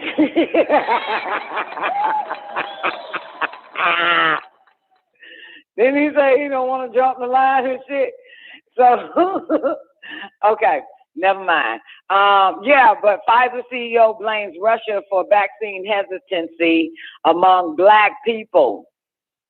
Alberta Burla, blames the Russians for low vaccination rates among Black Americans and other minorities. It is written by the CDC statistics that just about 27% of Black Americans are vaccinated. Caucasians, Asians, and Hispanics have higher vaccination rates than Black people. So the Pfizer CEO, Alberta Burla, blamed Russia for vaccine hesitancy, particularly in minority communities where distrust of the government is the highest. Yeah. How you? Wait a minute now. Wait a minute. Wait a minute. Shawty said distrust of the government is highest, particularly in the minority communities. I wonder why. I wonder how that happened. So the CEO claims that Russia masterminded online campaigns to spread misinformation among Americans. Again, the CEO claims that Russia masterminded online campaigns to spread misinformation. I would love to see them online campaigns that Russia put out online. Here's the quote from Pfizer CEO Alberta Bourla. So many times we've got information from the U.S. State Department who tell us, and quote, we see that Russia is attacking you in an effort to discredit your vaccine. So Pfizer, of course, was the first mRNA vaccine to be granted emergency authorization status by the FDA, Food Drug Administration, last year. Bourla told consumeradvisory.com, and y'all can look that up, we are the most efficient vaccine machine. I'm still trying to figure out which one. Never mind. Locked up. Can't get. I'm locked up and they won't let me out. So let me chill out with this shit. I ain't saying nothing. Bourla said Pfizer inoculation is the reason America nearly achieved herd immunity, but there's still a ways to go. And here's what he said. If mRNA had failed, I think we would have been in a very, very difficult spot right now. We would need to vaccinate way more people to get the same result. In many cases, 40 to 50% more. So Bourla, CEO of Pfizer, said the solution to reduce vaccine hesitancy is by shaming the unvaccinated. You hear this shit?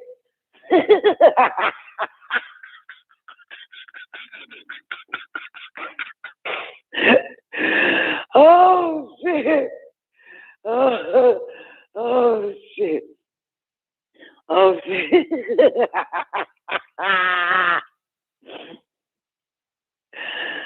Oh shit. These people, these fucking humans here, man. I can't even read further. I didn't even know that shit was gonna pop up in this little goddamn quote from this man. The worst thing you can do with these people, and there's a lot of this, is saying, quote, you're not a man. Are you not aware that you're putting everybody else in danger? You're not a man. Are you not aware that you're putting everybody else in danger? So that's what the CEO of Pfizer said. So Bourla said that he has personal views about mandating vaccines nationwide. I thought we were talking about Russia here, though. It's very easy to perceive, this is also what he says, it's very easy to perceive that we have an interest. More people getting vaccinations mean more vaccines sold. This nigga said, I plan on making $34 billion. Nope, that ain't what he said. He says, the project sales of Pfizer vaccine to hit $34 billion in 2021.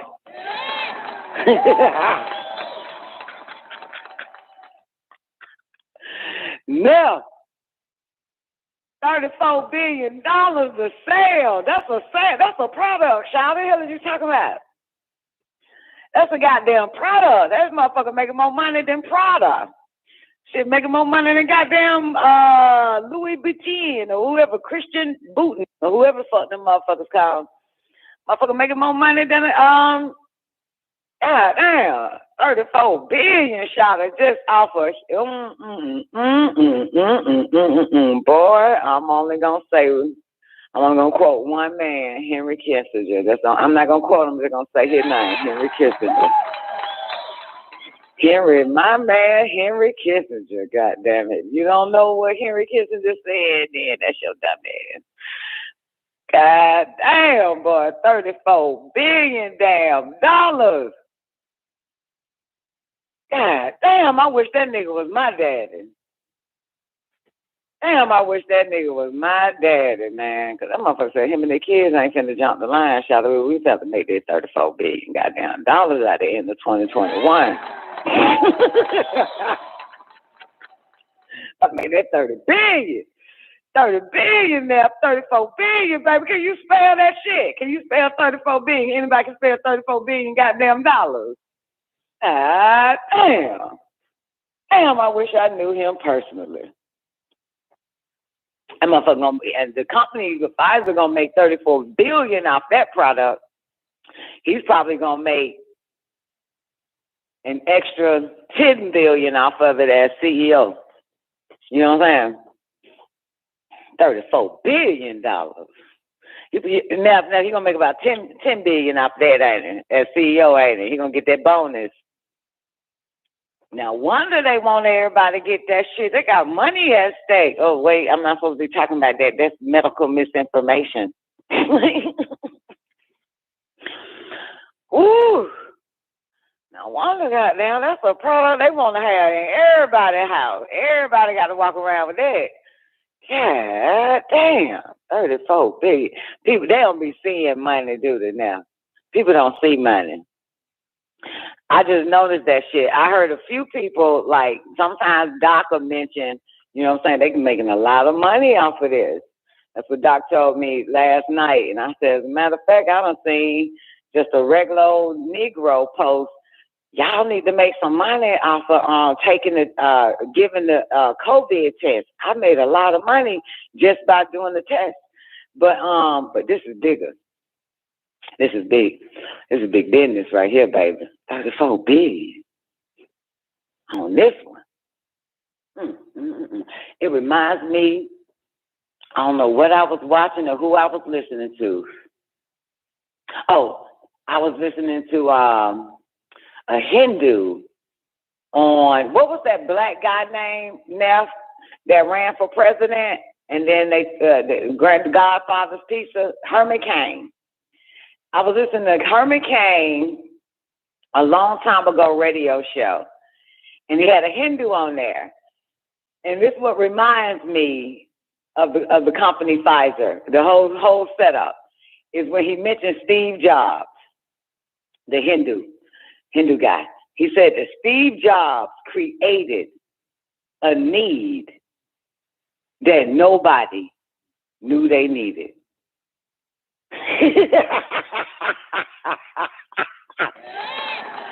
Didn't even need it. Created a need, and none of you motherfuckers didn't even need it. And when he dropped that fucking iPhone, everybody needed that shit. You didn't even need this shit. It said he created a need that nobody needed. God damn. Message? Anybody get it? They just created a need that nobody needed. $34 billion made. Man, the hell is you talking about? $34 billion made. God damn. And see, and it's interesting because they're trying to make this shit. Yeah, man, we about to get banned. Yeah, I'm about to get goddamn 30-day lockdown on goddamn, what that shit called?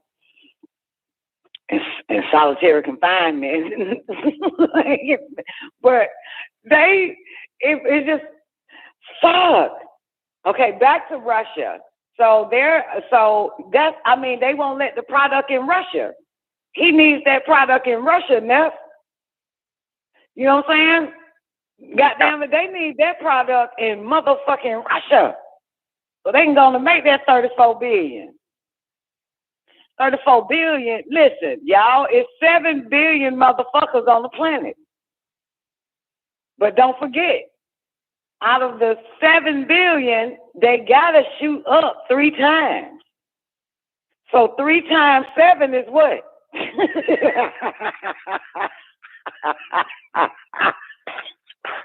Never mind. That's 21 billion. They gonna charge tax and all that shit on that motherfucker. Yeah, you got to shoot up about 3 times, don't you? You know what I'm saying? Oh, and I think I missed something too, because it did mention my man Biden came out with a statement. Let me find them first. Basically, for the mRNA booster shot. So this is after Pfizer was like, yo, man, you know what I'm saying? Russia in the way, baby. And Biden administration is recommending the mRNA booster shots for all Americans 8 months after they are fully vaccinated. What does that mean? 8 months after they are fully vaccinated, I guess they get the booster. I don't know. Not for me. I don't know. But anyway, so this is Biden after Pfizer CEO came out with it, because you're talking about 30. Look, these folks about to make it. They about to split that money. The recommendation will apply to those who receive 2 doses. See, now, there's 2 doses of Pfizer, right? Right. So 7 billion times 2, 7 times 2 is what? Goddamn, 7 times 2 is 14. 14. So that's already $14 billion. We got to get to 36, 34 billion. You know what I'm saying? So I'm still counting the money. This is more important, the numbers, baby. So Pfizer and Moderna, oh no, I missed something. The recommendation will apply to those who receive 2 doses of Pfizer or Moderna mRNA injections, not the one JJ. They call that the dead virus. Johnson & Johnson, the dead virus. But Pfizer and Moderna claims the antibodies were off 3 to 6 months after receiving their mRNA vaccines. So some Americans will require 3. Didn't I tell you 3? 3 or more mRNA injections per year. So what's 3 times 7, boys and girls? That's 21, ain't it? That's 21 billion. We got to get to 34 if that's the projected sales, of course. I want to figure this out. The projected sales, we at what, 21 billion? We got to get to 34. The healthy, here's what they're saying. The healthy human immune system stimulates antibodies that last a lifetime. Okay? So health officials plan to announce the booster recommendation later this week and begin administering the booster shots in mid-September after full FDA approval. Among the first recipients of the booster shots will be nurses, doctors, and other frontline workers, nursing home residents, and the elderly. Damn. This sounds like a deja vu, don't it? That's what they said last year, didn't they? It said doctors, nurses, frontline workers, and elderly, and nursing home residents. Last week, this reminds me of a story called the Willie Lynch letter.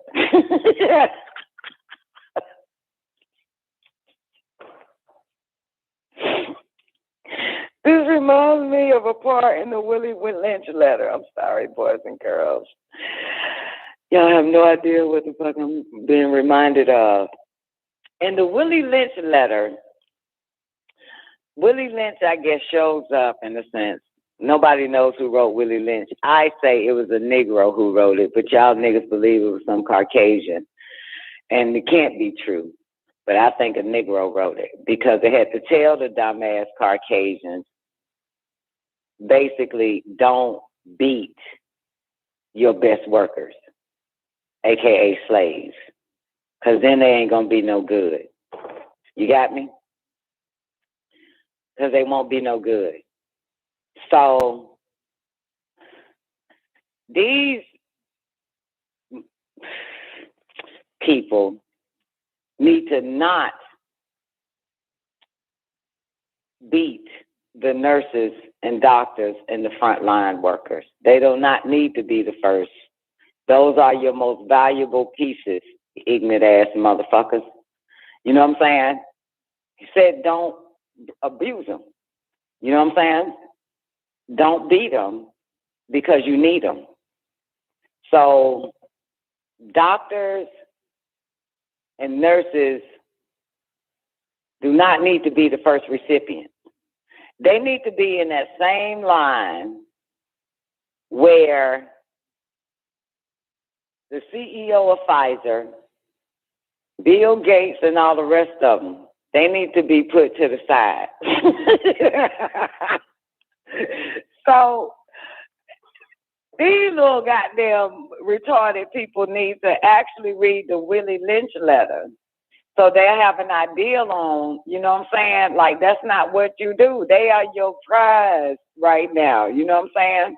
They are your heroes, as y'all said it. So why do that shit to your heroes? You're going to still need their ass. And which is the issue going on in the other countries, because all the workers are leaving. You know what I'm saying? They are not, hell no. The doctors, the nurses, even the teachers, the firemen, the policemen in other countries though, but America is different. You know what I'm saying? America is different. America is different. The Americans and the immigrants and everybody over here is a little bit different. You know what I'm saying? Because remember, people left because this is the land of opportunity. So what are you willing to do for this opportunity? You know what I'm saying? To continue this opportunity. You know what I'm saying? To keep your opportunity. And this is what they're willing to do. So, but Willie Lynch says you don't beat them. You don't guinea pig the doctors and the nurses, for real. You don't guinea pig any public servants. You know what I'm saying? Because you need them. You can guinea pig the rest of the populace. You know what I'm saying? Like Pfizer said, you can shame the rest of the populace, but not the motherfucker that's keeping, you know what I'm saying, the foundation. That's what I say. You know what I'm saying? They keeping the foundation, man, sturdy. The foundation of the government, the foundation of America. You know what I'm saying? All the workers, you don't do that to them because they all slaves. I don't give a fuck if they're educated. They still slaves. And that's what you don't do to your fucking slaves. So I suggest that the government, anybody that's CEO over shit, that's working for the government, you need to read the Willie Lynch letter. You don't put you don't do that to them. You do it to everybody the fuck else, but you do not do that to your slaves. And yes, they are slaves. Okay, sorry, I don't care, but that's not what you do. And I remember watching. I think I was in class at this one, and I was zoned out because you know Dr. York rambles and shit. So and I came back, and I just remember Dr. York talking about slavery. And how the Caucasians were so fucking stupid, you know what I'm saying, beating the slaves. And then he gave an example for us that go to the produce section right now. And he's like, when you go to the produce section and you see a fucked up ass tomato all bruised and shit, you don't fucking pick that shit up and put it in that damn bag. You throw that motherfucker to the side and look for the right ones that ain't bruised and tore up and shit. So it's just that was with the Willie Lynch. That was what Willie Lynch was trying to tell them old dummies. So, and this is still happening. So I'll be Willie the Lynch today and tell your establishment, you call the government, and anything part of the government, the 5 Ps, that you don't do that to your best slaves. You don't do that. That's right. Cause they ain't gonna be no good. You don't use them as a fucking test subject. Are you kidding me? But see, that's what the military was doing to the goddamn members of the military. They was using them for experiments and shit like that. But motherfucker, you do not use your soldiers for no shit like that. You know what I'm saying? If it's wartime and them motherfuckers are going through side effects and withdrawals from some old MK Ultra program and the man that stares at goats type shit, and that's like, yo, you don't need to be doing that to, you know, if shit break out, these motherfuckers ain't gonna even be in their right mind. Anyway, All right, that's enough. Did I say the man that stares at goats? Lord have mercy. That went over their head. I know it, but that went over the human's head, though. That okay. Yeah. Okay. Man, they're like, what the fuck is Don talking about, goddamn? So you came in and said, good movie. They're not even supposed to know what it was. It's a great movie, actually. Men that stare at goats. Okay, so, last week the FDA approved mRNA booster shots for immunosuppressed individuals. That's what Taekwondo said he saw, and that is for those with HIV and AIDS. Yep. That's what he said he saw I think it was last strong, including organ transplant recipients. Yeah, so now they have boosters. So people who are at high risk for contracting the SARS-CoV-2 virus, I don't know if anybody knows if they're high risk or not. You know what I'm saying? Like, who the fuck would know that, right? Right, unless they got some obvious underlying health issues. Man, but people with obvious underlying health issues don't be seeing it as obvious underlying health issues. That's the thing. That's the problem. That would be that's the thing. So even if it was on the news, CNN, it was like people, you know what I'm saying, gonna get the approve. FDA just approved the mRNA booster shots and for immunosuppressed individuals. Nobody knows that they immunosuppressed. You know what I'm saying? Like, you know, they don't fucking know. All they know, they got bad knees, got a goddamn plate in their hip. You know what I'm saying? Now, take insulin and shit. Like, you know, that's all they right, they don't be knowing shit, man. And alcohol, they don't even know that shit.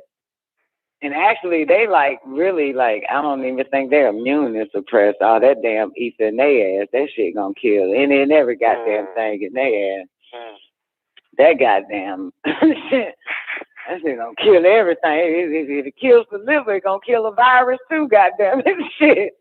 Right. Kill everything. Shit. So, but that's interesting because ain't nobody gonna know that immunosuppressed. Only person gonna know part of it is like an organ transplant. You know what I'm saying? Recipient. Like, oh shit, that's me. And an HIV/AIDS patient. But man, people, it ain't, you look, man, somebody get fucking sick, man, start sneezing and coughing with a fever. First thing they gonna think is, not the first thing they gonna say, but when have you ever heard a motherfucker say, I've been sick for a couple of days now, man, I've got my I'm immunosuppressed. I've been coughing with chills. I got immunosuppression. Nobody knows that shit. So anyway, it just makes sense. Like, oh shit. Anyway, so people who are at high risk contracting the SARS-CoV-2 virus, and nobody gonna know that, right? Include those with pre-existing conditions. This sounds like we back at the beginning, right? January 2020. Yeah. Such as cardiac, respiratory problems, cancer, HIV/AIDS, smokers, and people with weak immune systems. But not alcoholics. Not alcoholics, Don. You already explained that alcohol kills everything. They got that alcohol kill everything in a motherfucker. You hear me? So, all right. So, respiratory problems. I guess people who may have like bronchitis and pneumonia a lot. I guess you know what I'm saying. Asthma deals with respiratory, right? Stay off the sugar. And the French fries, anything fried, that's all y'all gotta do. Just no sugar, no fries. Nothing sweet and nothing fried.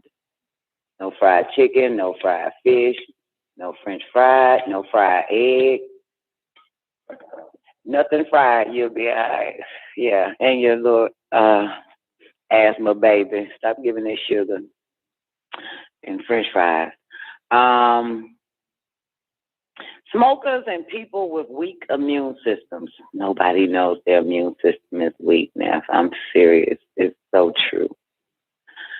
And of course, the SARS-CoV-2 is COVID-19 virus, causes flu-like symptoms such as a cough, fever, shortness of breath, diarrhea, headache, and sore throat. Wow. Amazing, right? Some COVID-19 patients have reported loss of taste and smell after contracting the coronavirus. Doctors say the virus binds to neurotransmitter sensory cells that send signals to the brain. Goes to the brain. Goes to the brain. And the class that Neff is playing for the Man of the Hour is Hold Strong, Monday, Tuesday, Wednesday, Thursday, Friday, Saturday, and Sunday, right? Or no? Sunday is a new Man of the Hour? Probably. Or Monday. No. Sunday, Monday, Tuesday, Wednesday, Thursday, Friday, Saturday, Sunday. Okay. Is they're trying to destroy your non-magnetic particles. This is what they took to show down. This is why they took my show down. Not yours, but it's magnetic particles. Okay. So, yeah, man, Biden do recommend, he's doing a recommendation. Well, the Biden administration, is recommending COVID-19 booster shots, mRNA booster shots for all Americans 8 months after they are fully vaccinated. So you got to get it again. So there it is right there now. So that's your 4. So 4 times 7 is what? 4 times 7 is what? What's 4 times 7? 7, 24? What? 34? No, that ain't right. Well, 7 times 3 is 21. Right. Right? Yeah. Is 7 times 3 is 21? 7 times 7? Yeah. 7 Give me times one 4 more. is 28. That's 28. So that's 28 billion? Right. Okay, we're missing some more, man. I don't know if that's tax and shipping and handling included or something. Maybe that's going to bring it up to 34 billion. Trying to figure that one out. Trying to figure out this $34 billion, man. I'm still on the 34 billion. Yeah, so he wants to, you know what I'm saying? They're trying to, I want to make money out of this shit. I want to make some money out of this motherfucker, too. Well, I do. Lord knows I do. I need to figure out how to make some money out of this motherfucker. Oh, Lord knows I do. Sad thing about it, I read some of the text in the after party, and someone said that that was on Nicoleone's show yesterday. She was talking about don't want to worry and all of that type of stuff, and someone mentioned that their mother and their grandmother had gotten the vaccine, and they're a little worried about that now. And I have a strong feeling that my mama did, and I think that's why the bitch be talking more crazy and crazy every goddamn time we talk now. You know what I'm saying? I got a strong feeling my mama did. You know what I'm saying? Do I care? No. Am I worried? No. Do I give a fuck? No. Like, you know what I'm saying? Like, I don't feel nothing. You know what I'm saying? I remember when Twank said that her mom got it a couple of times so far, and her baby was crying, and they was worried about what possibly could happen to, you know what I'm saying, their grandmother, which is Twank Mama. And Twank Mama's still here. So, you know what I'm saying? Everything okay. Everything gonna be okay, Zena. You know what I'm saying? I mean, it's going to be what it's going to be, you know. You know what I'm saying? So, I know everybody's, not everybody, but everybody is, everybody that is not with getting the vaccine don't want their loved ones to get the vaccine as well. And you're not with getting the vaccine because it's kind of scary with all the information that one do know, and the videos and the news reports of people dying after getting the vaccine and shit like that. That is kind of scary. You know what I'm saying? Depends on how much information you know, how much you've read, how many videos you done seen, how many news articles of people who took the vaccine and passed. And I'm just want to say, man, just stop watching all that shit. You know what I'm saying? Because when you find out your loved one done took it, you could create a mental visual of them getting sick and shit like that. So stop tuning into that type of shit. You know what I'm saying? So you probably thinking that they're going to die or get sick and shit. And so you don't need to be thinking that. You know what I'm saying? Remember that you got to control your thoughts. You know what I'm saying? You got to take it with a positive. You got to replace a negative. And it's so much, no matter if it's so much information you've been tuning into and watching, and like I said, with so many people dying after taking the COVID, you got to stop tuning into that shit. You know what I'm saying? Now, you get what I'm trying to tell these folks, right? You got to stop watching the good, the bad, and the ugly about it, because it creates images in your head when you find out your loved one has taken it. You know what I'm saying? So, you know what I'm saying? So, you know what I'm saying? Then you create your own fear of them getting sick or dying from it. So get it out your fucking head. You know what I'm saying? I don't participate in any of that shit. You know what I'm saying? I don't put my mind or my brain into, you know what I'm saying? Now, I don't fucking focus on that shit. You know what I'm saying? So, I mean, like last year, some shit like that, like earlier this year and shit. What was it? Like last year and stuff when we were studying it and stuff, saw the nanobiots and shit like that. Yeah. And all that and blah, blah, blah. And we're hearing reports of, and then I remember I gave a report that a mother, you know what I'm saying, took the shot and encouraged her husband and everybody to get it, and she ended up dying like a day after that. So, but that was like so long ago. You know what I'm saying? But I'm just saying stop getting updates, because it's going to make it worse for your mental. You know what I'm saying? Because if your family get it, you know what I'm saying, they get the vaccine, but it all depends on what you vibrating on.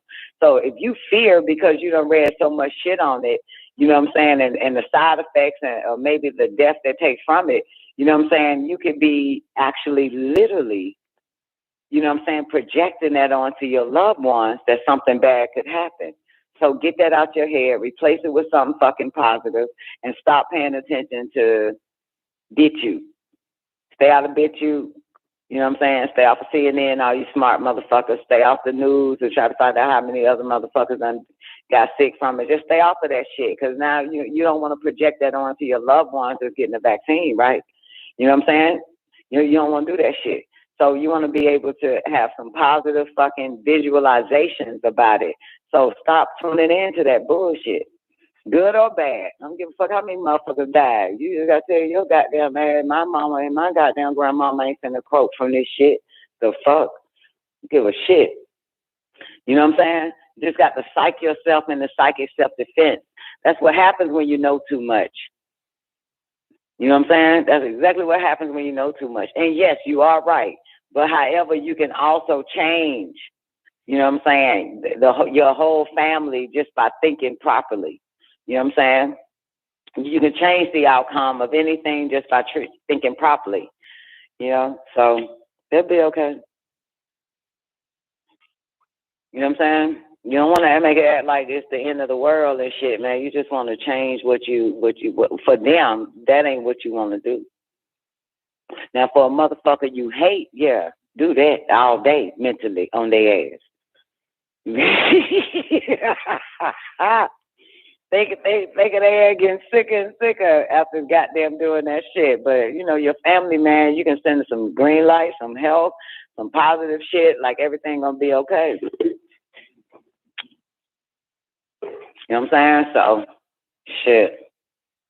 And it's so interesting because motherfuckers is not afraid of COVID,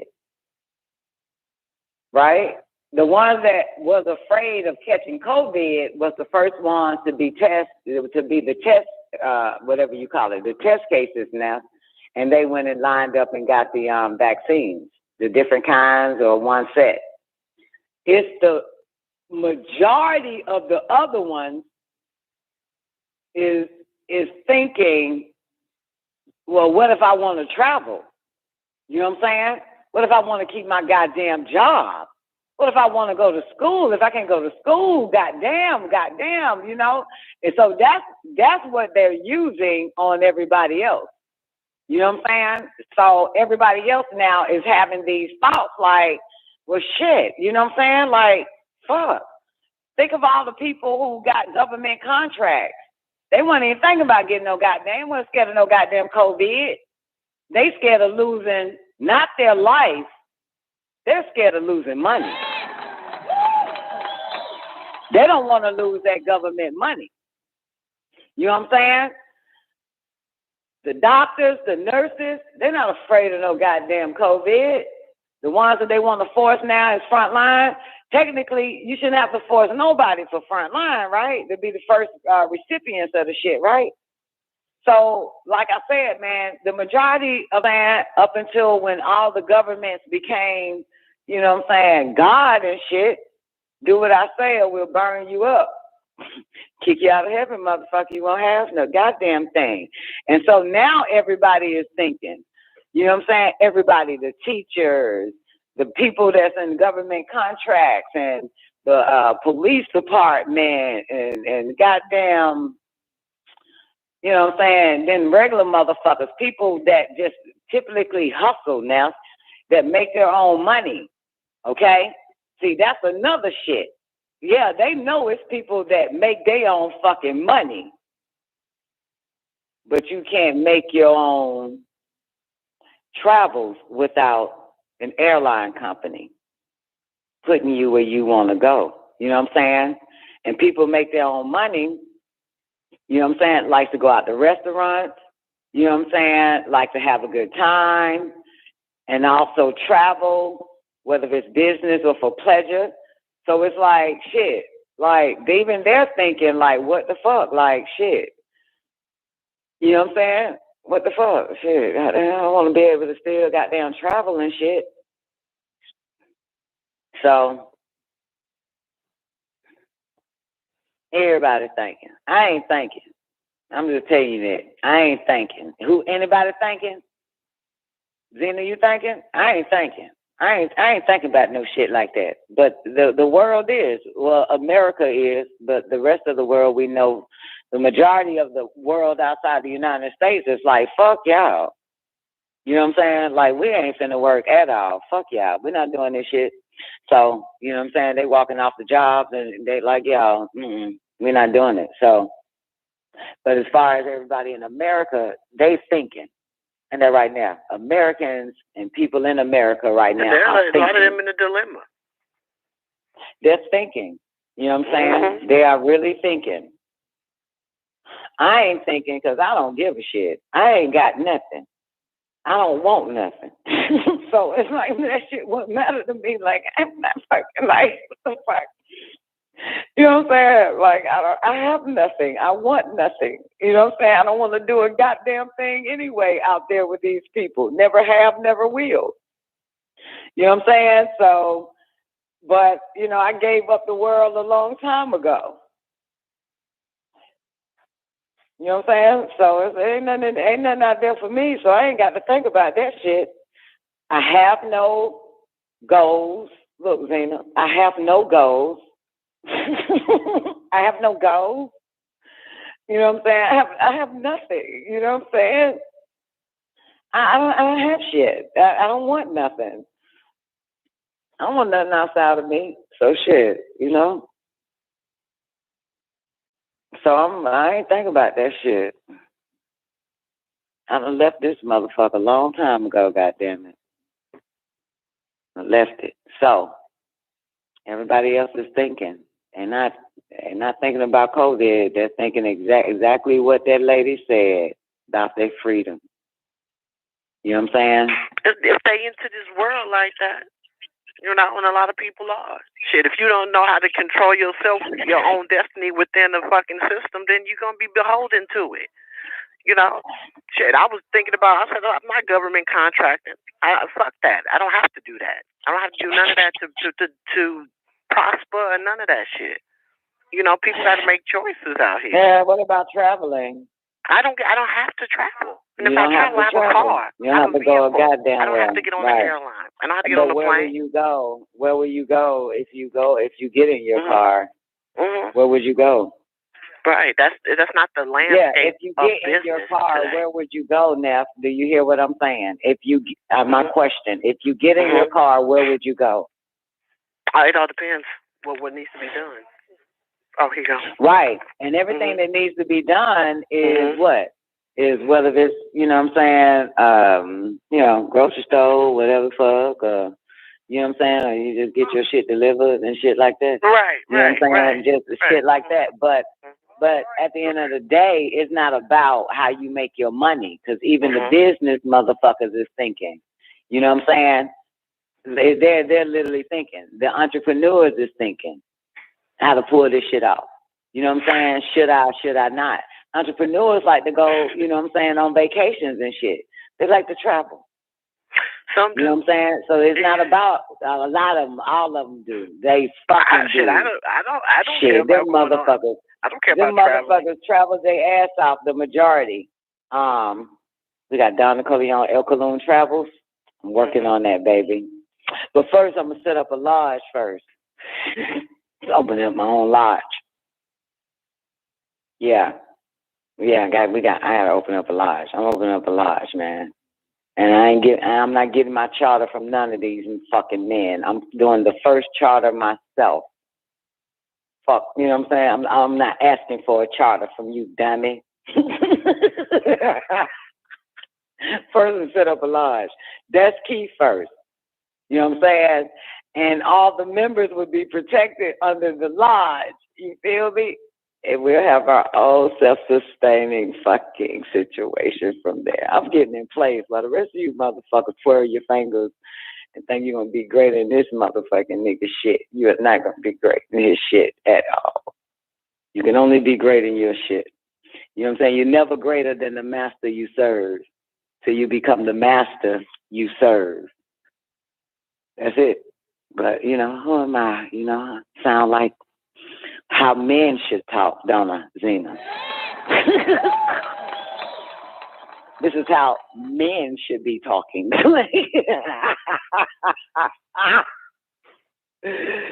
Oh, shit, how man should be goddamn talking to his children, his wives, his brothers and sisters and uncles and aunts and shit. So any goddamn about it, but, you know. Anyway, so I'm working on it. You know what I'm saying? I ain't that nigga that win the lottery and want to pay off debt. You know what I'm saying? I ain't that nigga. All right? I'm that nigga that's ain't giving them nothing, and I'm going to build my own shit. Period. Building my own shit. I mean, that's always been the shit, man. All the goddamn, the real black leaders, with the exception of Martin Luther King, that nigga was like, go with Mr. Cracker. Right? Go drink, go swim in his pool with him and shit. You don't need your own pool. Go eat at his restaurant. You don't need your own restaurant. Just go sit in his school next to his kids. You don't need your own school sit next to your own children. You know what I'm saying? But everybody outside of Martin Luther King said, you got to have your own shit. Got to have your own. You know what I'm saying? Even your mama and dad, and somebody said that shit. You got to have your own shit, man. You got to have your own. You know what I'm saying? You got to have your own independence. Can't nobody give you freedom. You know what I'm saying? You have to free yourself. You know what I'm saying? Because if they give you anything, they can take it from you. But if you give yourself something, no one can ever take it from you. You know what I'm saying? So all the so-called greats have told Negroes, even before we was born, Neff, get your own. Gotta have your own everything. You know what I'm saying? OWN. Gotta have your own everything.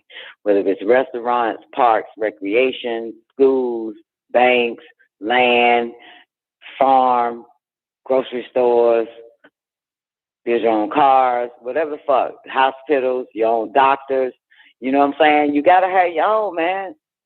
You know what I'm saying? Your own form of transportations, all different kinds of transportations, because it ain't yours. So you're at the mercy of the beast. You know what I'm saying? When you live in the belly of the beast, but you get the fuck out the belly of the beast, you ain't in the mercy of that motherfucker. You gotta have your own. I know one thing. I think them Negroes that bought all that damn land in Washington, Georgia, or Wilkinson, Georgia, whatever the fuck it is, them niggas quiet than a motherfucker right now. Now, them niggas got their own city. You know the one I'm talking about now. But they all got together. They quiet. Goddamn it, them motherfuckers focus on goddamn getting that running water. They little goddamn all every day. Shit, agriculture now, they in place. You hear me? Them niggas, you know what I'm talking about, Zena? Them black folks, they got together. Bought a whole goddamn city. In Georgia some damn well. Not in Atlanta though. They ain't buy no land over there in that bullshit. They probably got a mayor now, a sheriff and shit. They probably got a police officer, superintendent and shit. They probably got everything in place now, goddamn. Shit. Them niggas there. Them niggas there, goddamn. They quiet. They probably ain't got no TV looking at y'all dumbasses. They probably ain't even fucking with social media now, man. They goddamn focused. Them motherfucker focused in a motherfucker. You feel me? They did that shit. In a minute, man, they gonna have their own county. Fuck around, get your own goddamn county, motherfucker. Yeah. Ain't them motherfuckers quiet. We don't even hear a peep from them motherfuckers. They ain't give a shit. They work for themselves, for and by each other. So all that shit going on while y'all in America, them niggas is working for and by each other.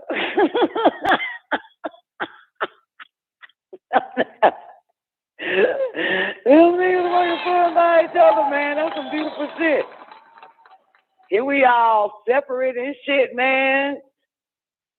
Concerned like a motherfucker, ain't we? We concerned like a motherfucker. Concerned.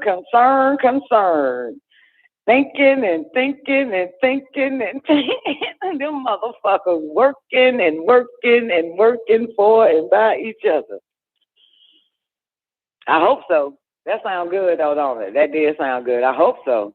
I hope they are. Shit. I hope they are.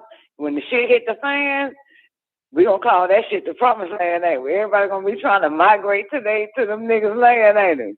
The safest place in America is in Georgia, where all them niggas have built their whole world and built that shit off. Go west, young man.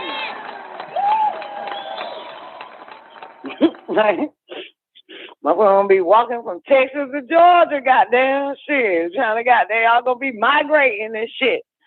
That might be one of the safety zones. You know what I'm saying? But then they gonna ask what you got to bring to the table, motherfucker. They gonna say we got that already. What else you got? Got that? Remember they opened a call up. They was ahead of this shit. They did an open call.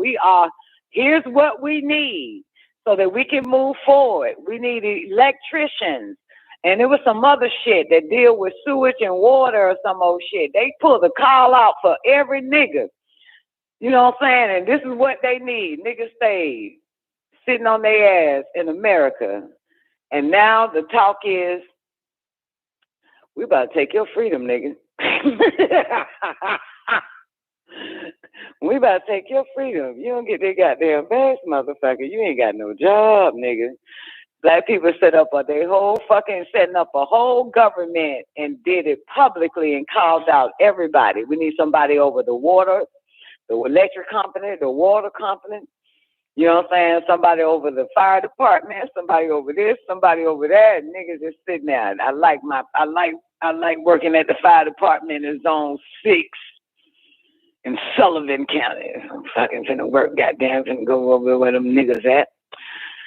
Yeah. So hey, there it is. I have nothing to offer them motherfuckers. That's the only reason why I can't go. I mean, when they put the call out, I said, well, I don't qualify. And I don't qualify to work in America either, man. I have no qualifications, man. I have no qualifications, certifications. I have nothing for the American government. I have not one goddamn qualification. Because I have not been qualified. I have nothing. So I can't shit. I can fucking do. Can't take nothing away from me. You ain't give me shit. Because I have nothing. I didn't make my mama proud. If I would have made my mama proud, God damn it, I'd be next in line for my second jab. But they made my mama proud. Look, they made my mama proud, man. They made my mama proud, man. You know, when you make your mama proud, man, your mama and your family, man, that's only because you're part of the American institution. That's how you make them proud. You're part of one of the 5 P's around this bitch. So, yeah, you know, I have nothing. You got anything to offer the American government? You don't give a fuck, do you? You one of them? I have nothing to offer. They have nothing to give me. I have nothing. So, yeah, man, I'm what they call a low life. You know what I'm saying? That's what they call a low life, ain't it, Neff? A low life? Fucking, we some proud ass low lives, man. That's why we're here. We proud. We're some proud ass low lives, man. You know, we ain't, you know. Dana said not a damn thing. Exactly. Did they give you anything? Did you work towards the American dream so that you could, you know what I'm saying, have an opportunity here and prosper? Yeah, nah, shit, nothing. The fuck? Shit, nothing. Neff, I heard you mention in the MoneyGram that they predicted that the food stamp program or the food stamps itself is about to go up. Like a lot of people gonna end up on food stamps. Is that what I heard? Because I had to turn it down. I had to take a call too when you first started saying it. Mm-hmm. Yeah, they're expanding it to the largest ever. They already know. It'll be a lot of people collecting. Mm-hmm. Why? Because you still have high levels of unemployment. You have inflation that is now here, so the cost of living. They're gonna have some higher levels of unemployment now since they got down saying shit. Jab will be unemployed. I mean, yeah, but we don't even know if those people are even able to receive unemployment if they put stipulations on the unemployment itself.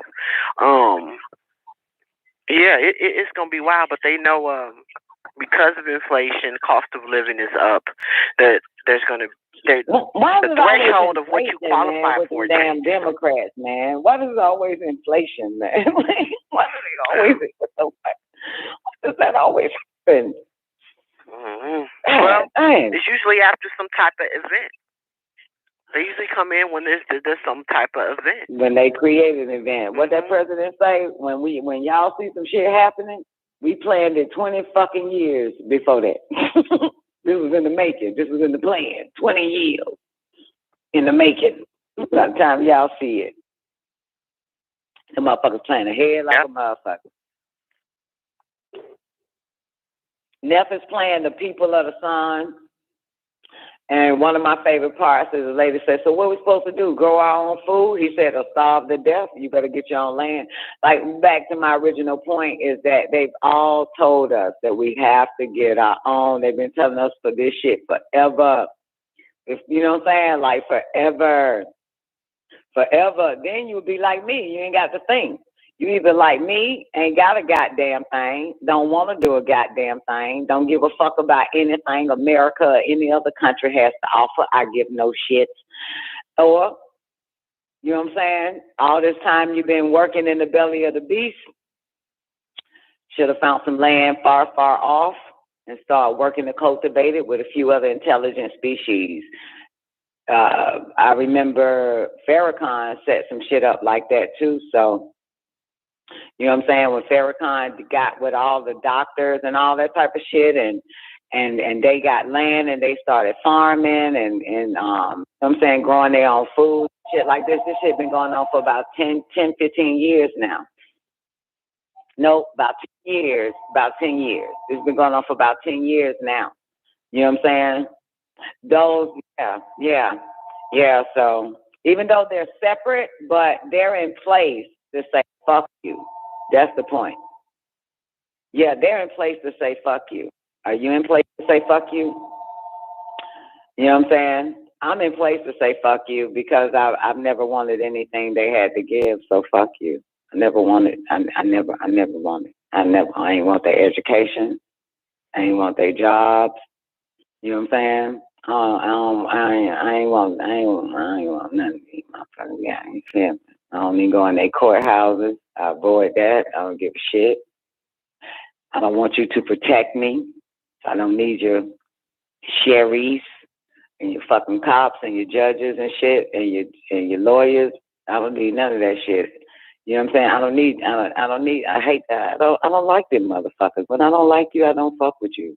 You know what I'm saying? When I know what the fuck you about, I can't fucking straddle the goddamn fence. You know what I'm saying? Here we are now. You know what I'm saying? People are rioting all over the world trying to wake motherfuckers up like they're fighting for their freedom. And that's crazy because you can't fight for something that somebody gave you. You really never had freedom. If somebody had to give it to you, they can take it away, just like rights. They're fighting for their rights. If somebody had to give you rights, it was never yours. They're taking it away because it wasn't yours. You know what I'm saying? It's an illusion. It's a sad situation, though. You know what I'm saying?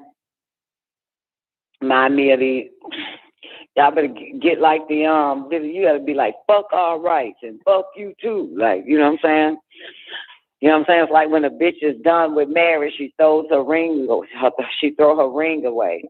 Like, fuck him, he's a piece of shit, taking my ring off and I'm trashing it. Right? That's the same thing. You need to get them motherfuckers back the rights they gave y'all. Like, fuck y'all. You can have this bullshit. We're autonomy now, motherfucker. We're sovereign. I ain't finna ask you that you done violated something that you gave me. You know what I'm saying? Like, how can I violate something that I gave you? So if I gave you rights, silly, and I'm taking that shit from you, silly, then you cannot say I'm violating your rights. It was never your rights. I gave you that right, and I can take that right from you. I gave you what you thought was freedom. You know what I'm saying? You ain't had no goddamn freedom. You never had freedom. If somebody had to give it to you, you never had it. You know what I'm saying? Just like motherfuckers say, I got a new job. You ain't got a new job. Somebody gave you the fucking job, and they can take that shit away at any given moment till you create your own job.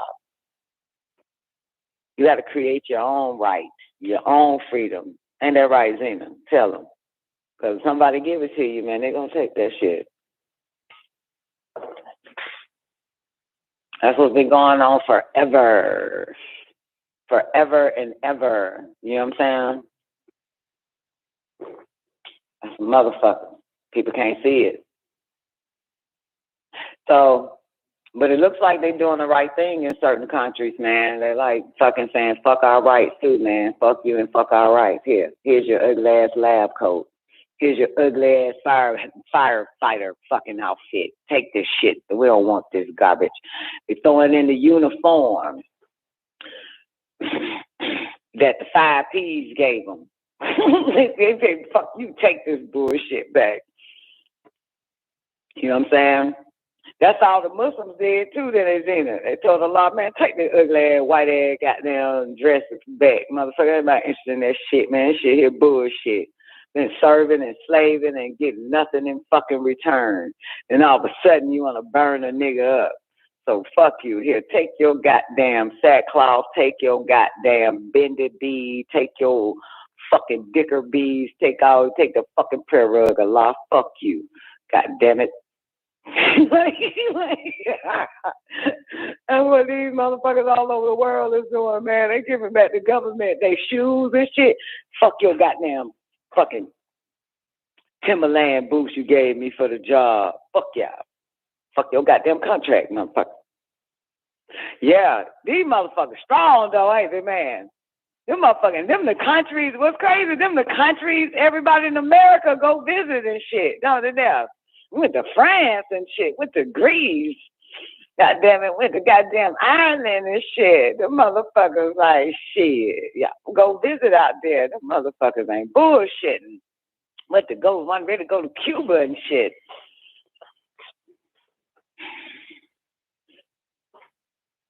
Yeah, they ain't playing, man. The motherfucker strong. What was the saying? Together we stand, divided we fall, baby. God damn. Together we stand, divided we fall. And let me tell you this. The only reason why Negroes in America, even the African Negroes that's in America, been here for a long time as well, the only reason why they're just sitting there and not doing nothing or doing something, either, you know what I'm saying, abiding by whatever the fuck they say, is because the Negroes never had freedom. And see, that's unconsciously, they know that. You know what I'm saying? All you niggas here ain't never had that shit. You know what I'm saying? This is why you ain't standing up. You know what I'm saying? This is for real. You never had it. You don't even know what freedom smell like. But the Caucasians, which of course a lot of the countries and, you know what I'm saying, they know what that shit really is. The Caucasians. You know what I'm saying? They know what it is. So they can smell when something is being taken from them. They can sense that shit. You know what I'm saying? Yeah, it's a little bit different. You know what I'm saying? So, you know, like niggas don't be knowing that shit. You know what I'm saying? Like, how the hell you know a nigga? Man, a nigga don't even know their freedom is taken when they go into jail for 24 hours. They don't even know that shit. They just assimilate. You know what I'm saying? Oh, that what you want me to do? You want me to just bend the fuck over and let you over my ass cheek? Fine. You know what I'm saying? They okay. You know what I'm saying? This is why they can survive anywhere. You know what I'm saying? Anywhere in servitude, in oppression. You know what I'm saying? Because they never had freedom. You know what I'm saying? They don't know what freedom is. That's why them niggas in fucking jail right now, goddamn it. You know what I'm saying? It's nothing to them. You know? Because they never lost nothing. You know what I'm saying? But them Caucasians have, man, all over the fucking world. The Russians, the Germans, the Jews. You know what I'm saying? You know what I'm saying? The Yugoslavians, which actually is the word for slave. You know what I'm saying? These motherfuckers, goddamn them Denmark motherfuckers, man. You know what I'm saying? They goddamn like, yo, they know the shit. The fuck? Even do no shit like that to us. You are not going to do no shit like that to us. This is why it's easy for them to go into black communities in America, go in the black countries such as Haiti and all the rest of them in Africa and all that shit and Jamaica and just fucking enslave them all because they was already slaves. They've never had freedom. You know what I'm saying? That's why it's so easy. It's some natural shit. You know what I'm saying? It's why, for real, this is why. You know what I'm saying? They don't go in their own country. You know what I'm saying? They're not going to the Caucasus Mountains trying that shit on them Caucasians. They ain't going to, you know what I'm saying? Because that's the first nigga, you got us fucked up. We're not finna goddamn bow down like that. The fuck? We don't assimilate ourselves like that. So they woke up. And you know, I had a thought. They're going to take this show down. Somebody needs to start recording it now. I don't give a shit. But look here. I had a thought, right? I said, damn. This was yesterday, Zena. Guess what that thought was? Ain't no more white privilege, is it? But you see, all around the world, with the exception of the United States, though, they fighting for their white privilege. They refuse to be treated like a nigger. They refuse to be treated the way all their ancestors have treated Negroes. Ain't no way in hell you finna treat me like that. Ain't no way in hell. Ain't no way in hell you gonna be like, where you going, nigger? You got your paper on you? Ain't no way in hell. Have you seen the meme? Great day, Twink.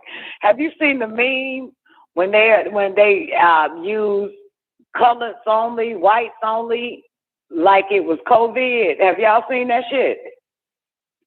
Like if you think COVID, you got to have a paper and shit. You can't come in unless you this, that, and the third. And then they show a picture of a sign back in the day where it say whites only and shit. So how do you know what I'm saying? So how you feel about that? Some old crazy ass shit. Did you see that shit, Twain? Great day, Twain. Did you see that shit? You been seeing that meme? I don't share it because it makes no sense to me. You know what I'm saying? It don't make no sense, but it does make sense, but it don't make sense to me. You know what I'm saying? However, that only reason why it don't make sense to me, let me say this shit first. Because depending on the picture, right, and the person that explains the picture is going to be whatever the fuck you believe from the person that's explaining the picture. So in other words, let's say the picture is black and white, and there's stores and shops and buildings in the picture. Okay? It's a black and white picture, no color, not red, blue, green, no none of that, just a black and white picture. I'm about to paint the picture for y'all. And it's a row of stores, got a sidewalk and all that shit on it. And the store says, get your portlings. Is there such thing as portlings? Get your portlings here. Another shop says, shoemaker. You know what I'm saying? We fix your shoes. Another shop says, we repair your television, TV repair, some shit, right? Another one is a restaurant that says Male's Diner on the motherfucker. That's in the picture, black and white. Can y'all see it? Now, the sign says whites only on Male's Diner. Okay? The sign says whites only on the TV repair. Sign says whites only as the shoemaker. Sign says whites only. So can you all see it? Can y'all see it? Okay. Now, depending on who is explaining what this picture is saying, will have you to believe whatever I tell you about this picture, right? Now, there's a small end of the picture on the canvas in the corner, and there's another row of buildings next to it. But you only see a half a building with a window, and it says colors only. On the same side. Okay? So, I'm going to tell you the story about the picture, because the picture paints 1,000 words. You already know only one story that was told to you, dumbasses, and that was, whites didn't want blacks in. This is why I say I couldn't understand the picture, but I understand it. And this is why I couldn't understand the picture based on how they wanted to talk about COVID with racism, right? Because I know that that's not racist. Whites only, Male Diner. Whites only, shoemaker. Whites only, television repair. And then in the little corner of the black canvas, it's a store next to it in the corner, and it's very, very small, and it says colors only.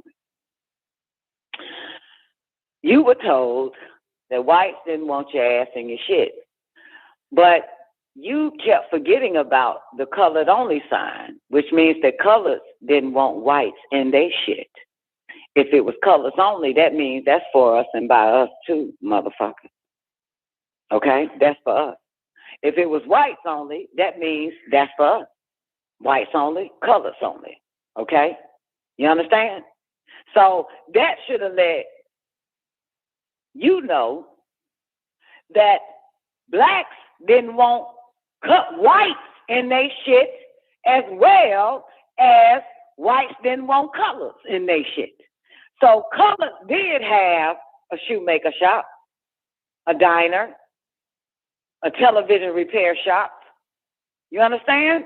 They also had it too. And it read colors only, motherfucker. And then there were shops in between that didn't have no colors only or whites only. Okay? Those were the ones that worked together and can go in and be patrons, black or white, in these particular establishments. Okay? Don't forget that colors had their own shit. And it said colors only. Okay? That's why I don't understand the COVID shit. The COVID, post with racism. One day I'll find it and show y'all. You know what I'm saying? The COVID signs that's up, and they wanted to make that synonymous with, colors and whites only stores and shit.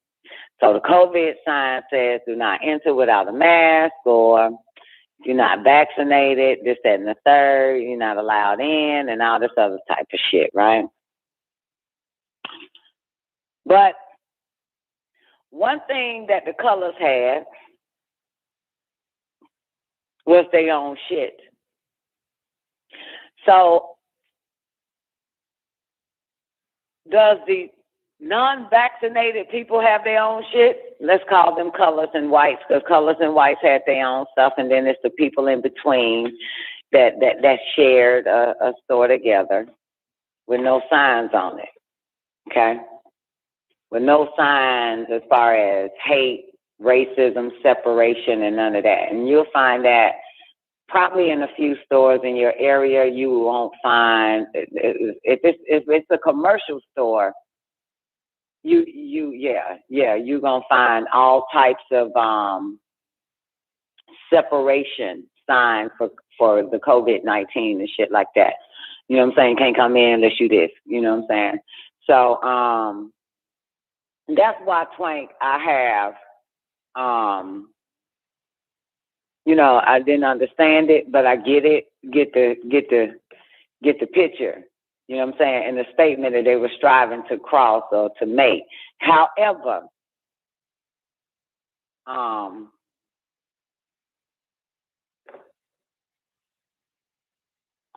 the Caucasians all over the world are not in agreement. That's the ones in the middle.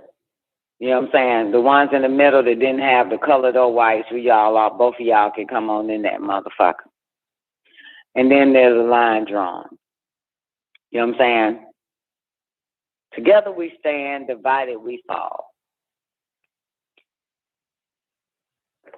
Alex Jones was saying, you know what I'm saying, we have to help all people, everybody. Rizza Islam saying, I'm only helping the Latinos, the African Americans, and the Native Americans, or some shit like that.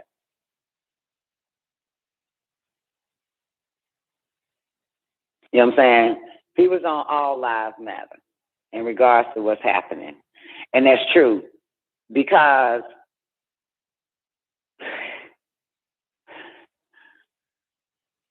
believe it or not, you are the deciding factor. Not you that's here, you meaning the melanated race. You are the deciding factor. That's why they both want you. You are the deciding factor. You decide with the establishment or you decide with the people. And that's how it's always been. You are the deciding factor. So you can hear it from Alex Jones basically saying all, which means you, because you are the deciding factor on how this shit should go, which is why they're not concerned about, the establishment is not concerned about the Caucasian race all over the world. Okay? They're not concerned about the Caucasian race. As you heard, Pfizer going off, the CEO of Pfizer going off on Russia, that, you know what I'm saying, he did a steer campaign for the black Russians in Russia so that they won't get the Pfizer vaccine. So you are the deciding factor if you're going to decide with the establishment or you're going to decide with the people. Okay? The establishment needs your vote. Y'all know that. Okay? That's why they go hard on you in your community. They need your vote. The establishment need you. The people also need you. The other races. And so for a very long time, even before you and I came to this planet, Zena, they were always a decision the Melanite people had to make.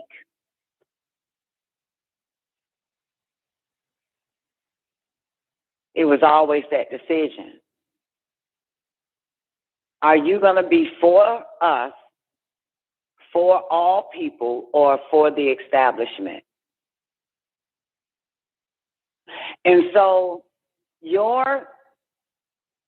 even in Africa, your head tribe man or woman decided to be for the establishment and not for the people, which is why they sold so many Negroes into the establishment of slavery. Okay, so this has been going on forever.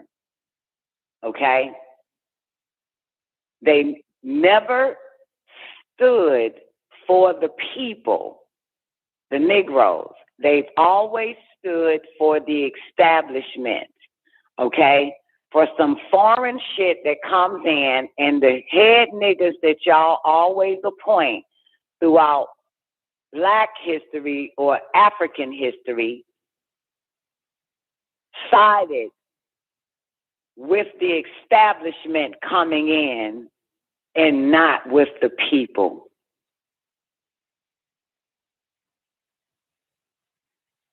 This is why when all them Negroes helped the establishment, working for the establishment in what you call the United States Postal Services in DeKalb County, Georgia, and in Fulton County, Georgia, they didn't stand for the people. They stood for the establishment and destroyed the votes from one president and put it on another president because they was always for the establishment, okay? Shortly after that, everybody around the world mourned, with the exception of Negroes. Everybody mourned around the fucking world again because you are the deciding factor. You was the deciding factor in Africa. You were the deciding factor before there was an America on this side of the planet. And they sided with the British and not you, the indigenous to this land. They decided with the settlers and not you, the indigenous of this land.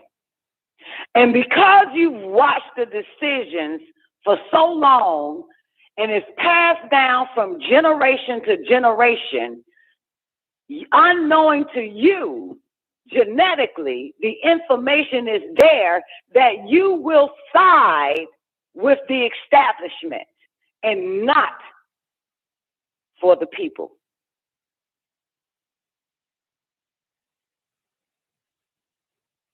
So when them Negroes helped the establishment rig the election, everybody around the world, what have y'all done?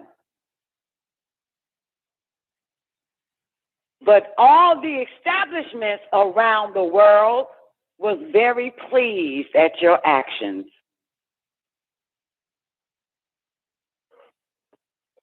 Very pleased. The same pleased was Prince Hawkins and John Henry. Very pleased at your actions to side with them than your people, than the people.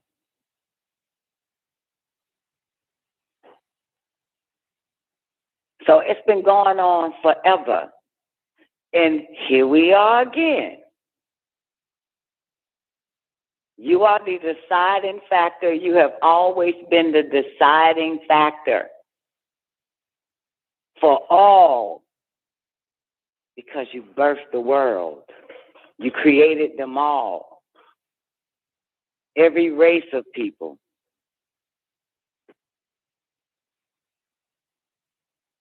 That's why they always hoping, they meaning the establishment, and also the other races that are being oppressed, that you make the right decision one time in fucking his story and in your story.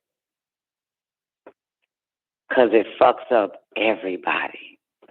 It fucks up the whole world.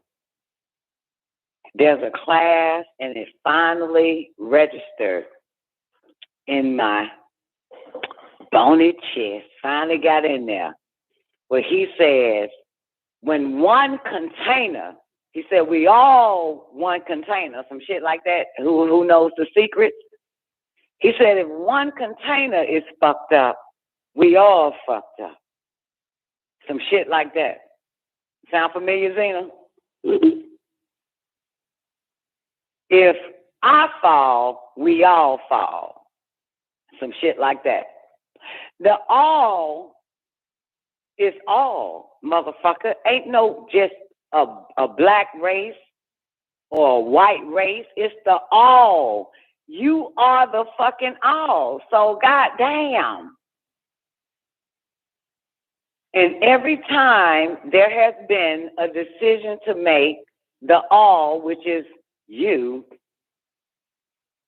put it on the establishment, and we all fall. All races fall because of you.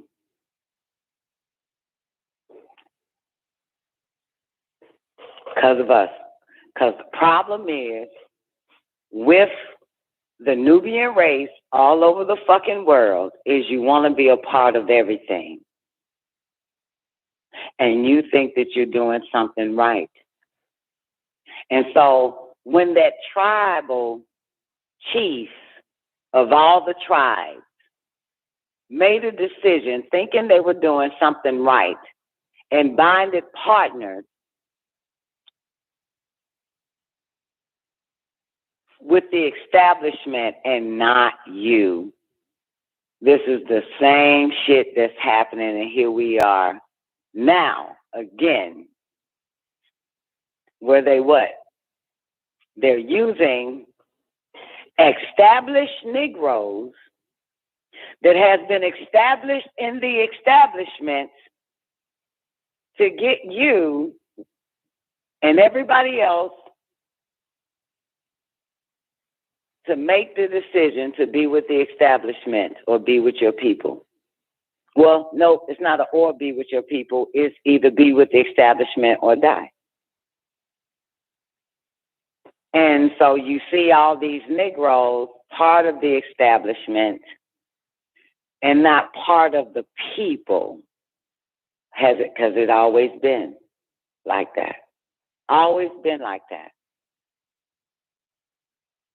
And it's making the decision based off the establishment, but not for its people. And you're going to see it over and over and over again. You're going to see it over and over because Negro history repeats itself too. His story will always repeat, just like Mr. Cracker's story repeat, because he, as the head of the Negroid race, and he, as the head of the Caucasoid race, will make decisions together as an establishment, but not for the people. So he, the Negroid race, stands next to the establishment and sell you out to it. Because it always been like that. Always have. Peter the Negro was very admired only by the Caucasian race. When you niggas found out about Peter the Nigger, it was a nigger that bigged him up too. But Peter the Nigger is the reason why you don't even know you are indigenous to this side of the planet. Peter the Nigger, with Christopher Colombo, got off that goddamn boat, spoke your fucking language, and next thing you know, you don't know where the fuck you from today because of Peter the Negro sided with the establishment and not with its own people because he spoke the nigger language that was on this side of the planet and told them some pretty good things about this old Christopher Colombo ass motherfucker. Okay? He didn't side with the Yamasee, the Flatfoot, the big lip, big nose, melanin enriched people on this side of the fucking planet. He was with Christopher Colombo. And an admiral of what? An admiral of who? Who made you a fucking admiral? Well, whoever made you an admiral is the same whoever that made you a football player. Whoever made you an admiral is the same motherfucker who made you a doctor.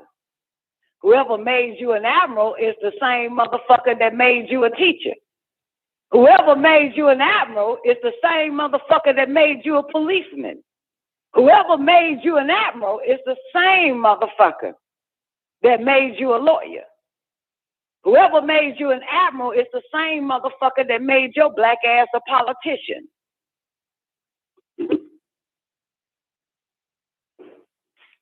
The establishment, not your people.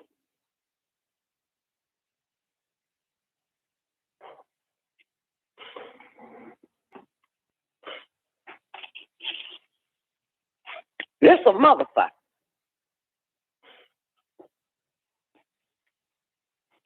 This is a motherfucker here because unconsciously,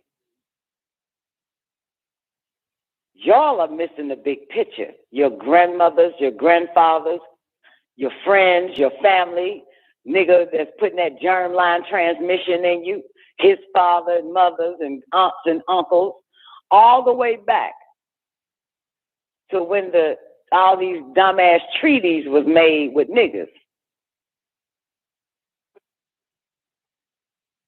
Y'all think that shit cute, a goddamn treaty. You think that shit cute. Treaty ain't nothing but a goddamn agreement that we can come to your territory, nigga, and do whatever the fuck we want to do. And you can come to ours. You didn't make that treaty with these motherfuckers. They made the treaty with the establishment and not with its people.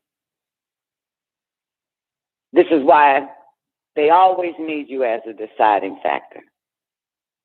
Whose side would you stand on, the people or the establishment? And of course, Negroes all over the world, even today, is going to side with the establishment. So this in Haiti that's been going on there, that's the niggas that sided with the establishment.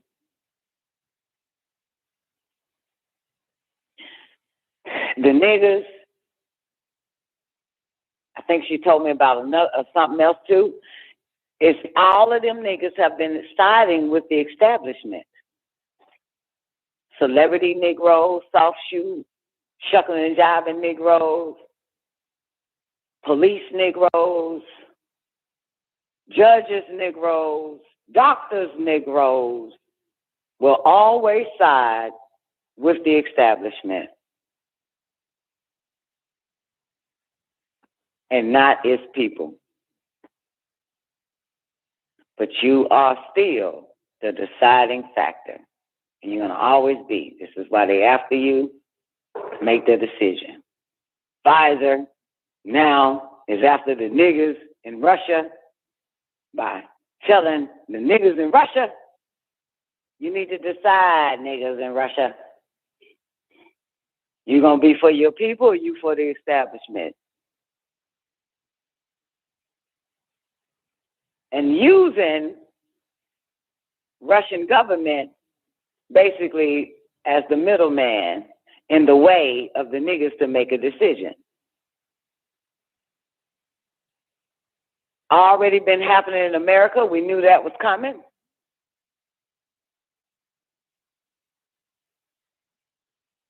I already knew that was coming. Make the decision.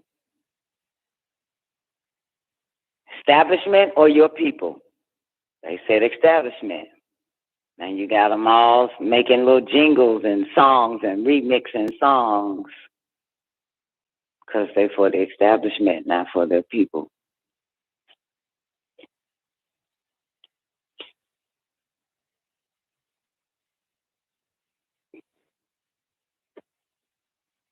Because you are the deciding factor, man. That's it. They need you to side for the establishment, no matter what. You know what I'm saying? No matter what, they're going to always need you to decide for the establishment, not for the people. Yet, niggas read one word in the Constitution and took it and ran with it, we the people, which came from the Iroquois Nation. We the people. Not all niggas, because all niggas don't know that. Not the Negroes in Africa don't know that. Not the Negroes in Europe don't know that. Not the Negroes in Jamaica. Not the Negroes in Haiti. Not the Negroes in Barbados. Not the Negroes in Dominican Republic. Not the Negroes in Hawaii. Just only a few Negroes know we the people, the Iroquois Nation.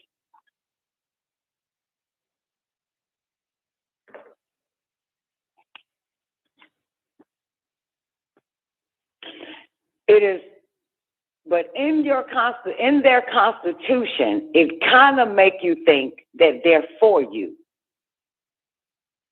And that they're the people when you say we the people. The establishment is not the we the people. They lie to you. The people are those that are not of the establishment.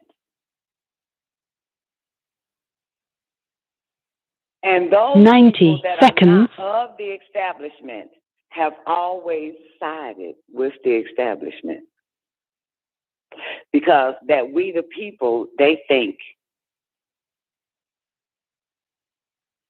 it's inclusive of also those of the establishment. And it's not. They are the people. soon as you open up that 60 that shit seconds. they took from the Iroquois.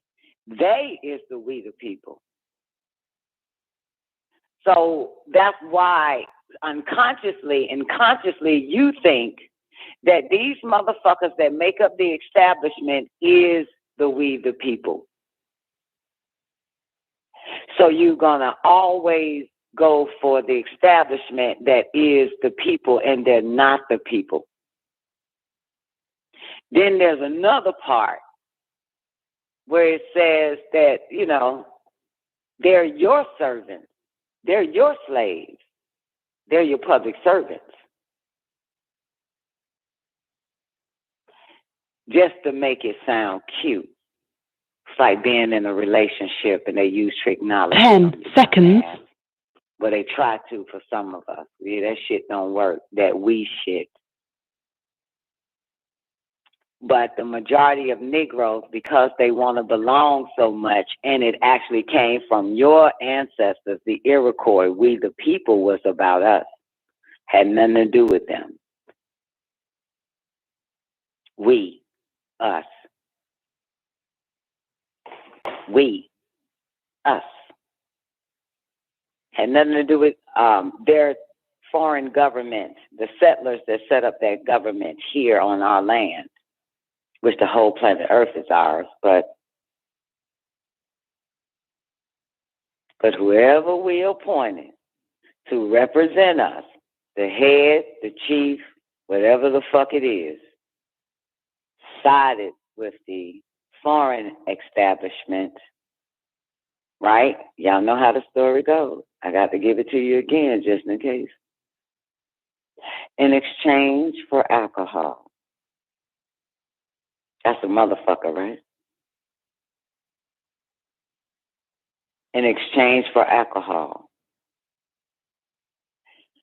In every black community, there's a district. And in that district, there's a nigger over that district. And you say there's alcohol, liquor stores on every corner. It's that nigger that's over that district that sided with the establishment to come into your land, your community, and set up its liquor stores and set up its poison McDonald's and set up its pawn shops and sell your gold and pawn your tags and shit. That let them in. You can't get in on your own. You have to go in the Negro neighborhood, then take your ass to the city where the Negroes run it and walk into the city Chamber of Commerce, it's not the city, well, wherever you get your license at, your BA, your BL, your business license. Got to get that. Also has to show where you're going to set up. And the Negroes that's running that division approves the foreigner, this establishment to come in and open business to continue to poison you. It's Negroes that runs the business license department. You can't get it. It's Negroes that runs the alcohol, the beer and wine licensing and all that type of shit. It's Negroes that approve these motherfuckers in your community. And once they in, they in. This is the establishment. And they say they letting these motherfuckers come in our community and poison us. The Chinese, the Arabs, the Hindus, to poison us. Who is the they you speak of? Those are all Negroes running that division of licensing. Those are Negroes in the establishment giving them the approval to set up. Those are Negroes at your state revenue department giving them their tax and use and sales tax license. Those are all Negroes approving that because they work in the establishment. Those are Negroes. I lived in a black community. I had several businesses that I wanted licensed, and it was all niggas in that bitch giving me my goddamn license. And it was some Hindus waiting in line. It was some Arabs waiting in line to get theirs, and them goddamn Edomites waiting in line to get theirs. Come on now. Again, they work for the establishment. Them the same Negroes that they're talking to. When they say, what? Shame them. Right? When they say shame them, when Pfizer said, the CEO of Pfizer said, and I laughed like a motherfucker. Let me find that line. The CEO of Pfizer said, we need people to start shaming them. Some shit like that. These are all those that work in the establishment that is going to shame you for not being a part of the establishment. You understand? Some of y'all were being shamed because you didn't work for the establishment and niggas shamed you and called you a goddamn lowlife motherfucker that need to get a goddamn job. Because you didn't work for the establishment. This is years later. Hundreds, thousands of years later. Something got to be wrong with you. Called you sorry. But guess what? Them same niggas that's working for the establishment right now is confused like a motherfucker. But you ain't. You none working for the establishment, sorry ass Negro. You ain't confused. They are confused now. They don't know what to do because the establishment has already told them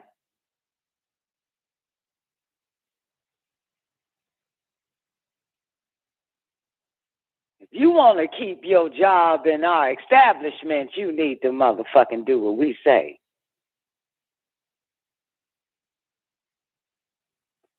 That's a motherfucker.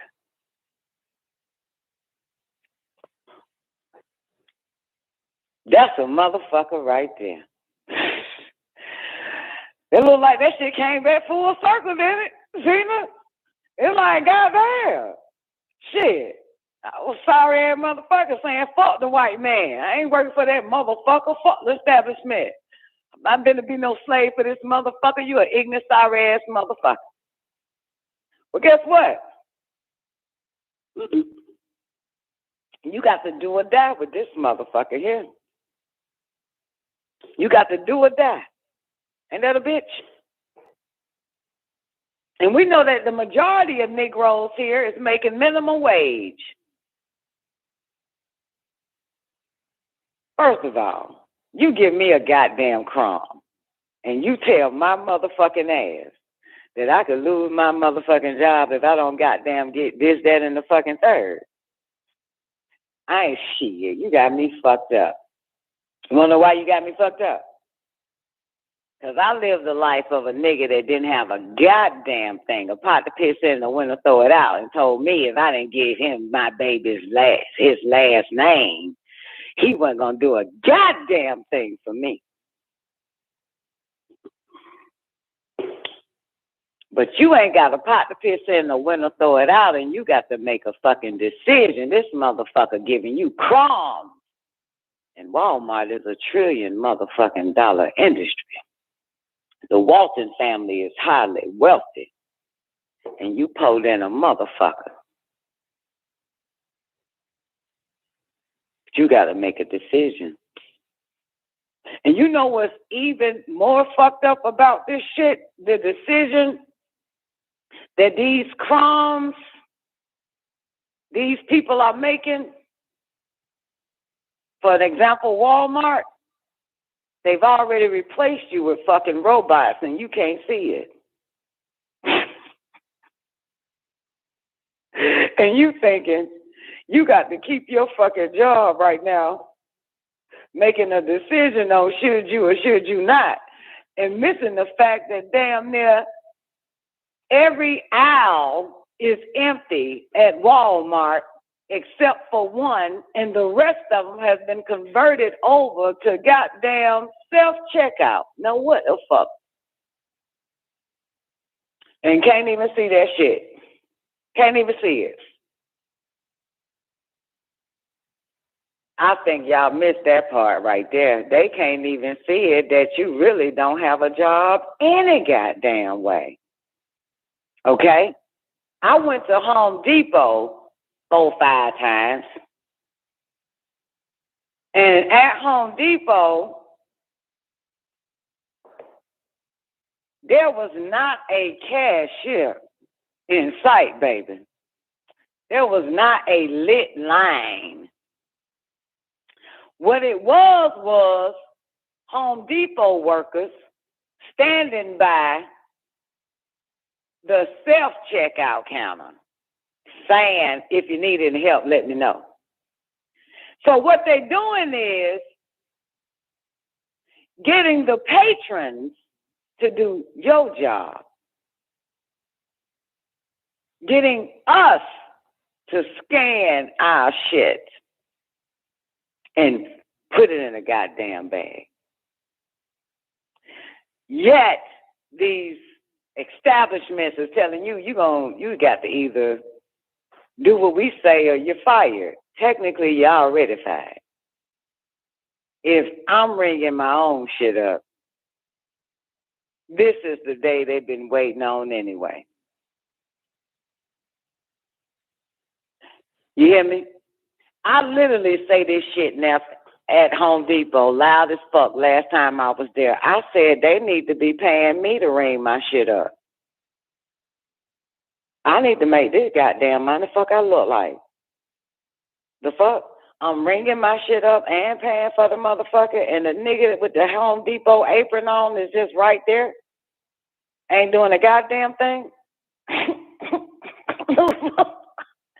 You already out of a fucking job, Negroes.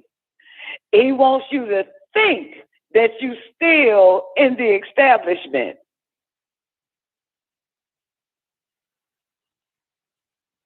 You already out. That's what they don't get. But you do have to make a decision because you think you are in the relationship with them motherfuckers. They are faking a relationship with you. All of them, all the big companies, all the big corporations, all the big institutions, and the small, the private and the public. They're faking that shit with you. When that nigga told me, and I apply that shit to everything I hear and see when it comes to the establishment now. When that nigga told, and this was for the establishment, is the reason why this nigga said that shit to me. If you don't give this baby my name, I am not doing a goddamn thing for him. That's because he wanted in the establishment and he needed proof for that. He wanted in the American establishment. It had, you see what I'm saying? And my dumbass did it. Just like a whole bunch of other dumbass motherfuckers gonna do it. Have no idea that you still will not come out winning. What will I get for doing this shit? I got nothing when I did it. I got nothing even after I did it. That's the same shit that's going to happen to these motherfuckers now. You're out regardless. They're replacing you with robots. You're out regardless. They already have robots doing surgery, you surgeon. They already got machines monitoring the fucking patients without you. They already have a computer format that's teaching the children without you teachers.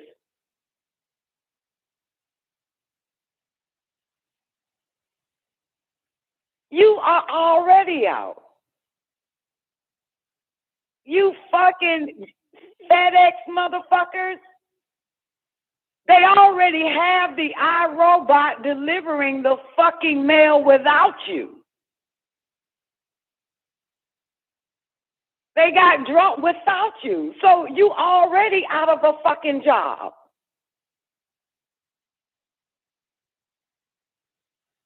They already got that shit. And they're right. They don't need you. I didn't know that shit. I learned, my little small microcosm of a life let me know what this big shit is all about. When that motherfucker said that shit to me, bitch, if you don't give this motherfucker my name, I ain't doing shit for it. That's basically what they telling everybody. If you don't give these motherfuckers this shit, I ain't been doing shit for them motherfuckers. They never did shit for you any goddamn way. And they already replacing you. They would never do nothing for you. Never. It's what you can do for them. And it's always been like that. That's why you are the deciding factor. Is it your people or is it this fucking establishment?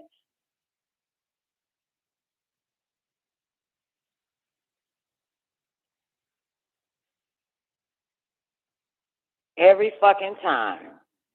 You do what they say, we die. Makes our life here heller every fucking time. Yes or no? Yes or no?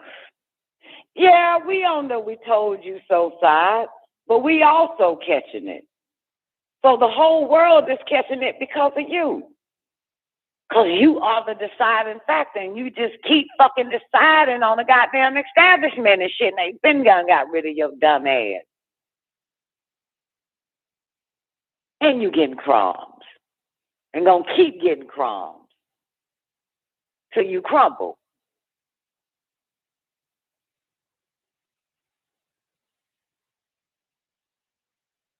That's why everybody all over the world said, what did you do? Everybody was hurt. The whole world was looking at the black community in America. That's the motherfucker, right? The whole world was watching Negroes in America during the election, during the voting, and afterwards. And knew then all the other countries had to stand, all the other people that make up other countries in the world had to stand up and fight the establishment after you sided with the establishment once again. And this is because of you. Not you here, but some of you motherfuckers participated with that bullshit last year. But the whole world was watching. Were they not watching this? They had to see what Negroes was going to do in America. And when they saw what Negroes did in America, next thing you know, all the other countries went to war. The people in those countries went to war with the establishment.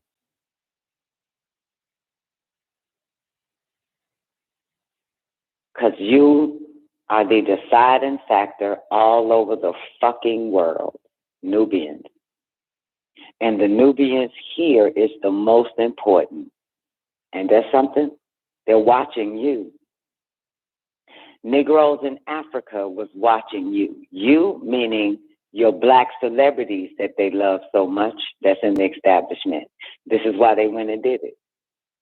You know what I'm saying? They're watching you. And them damn dumbass black celebrities can't even see it.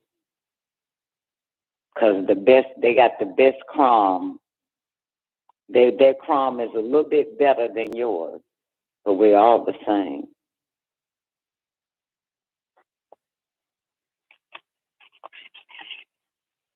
They're all the same. Trump said it now. You know I know Trump said that. They after you and I'm just in the way. Yeah. This is why they rioting everywhere. This is why they protesting. This is why they're fighting with every bit that they have. Because of Negroes in America, man. The deciding factor.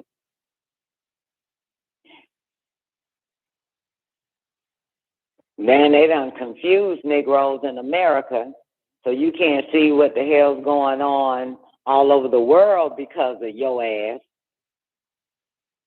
That they got you thinking how you gonna keep your goddamn job.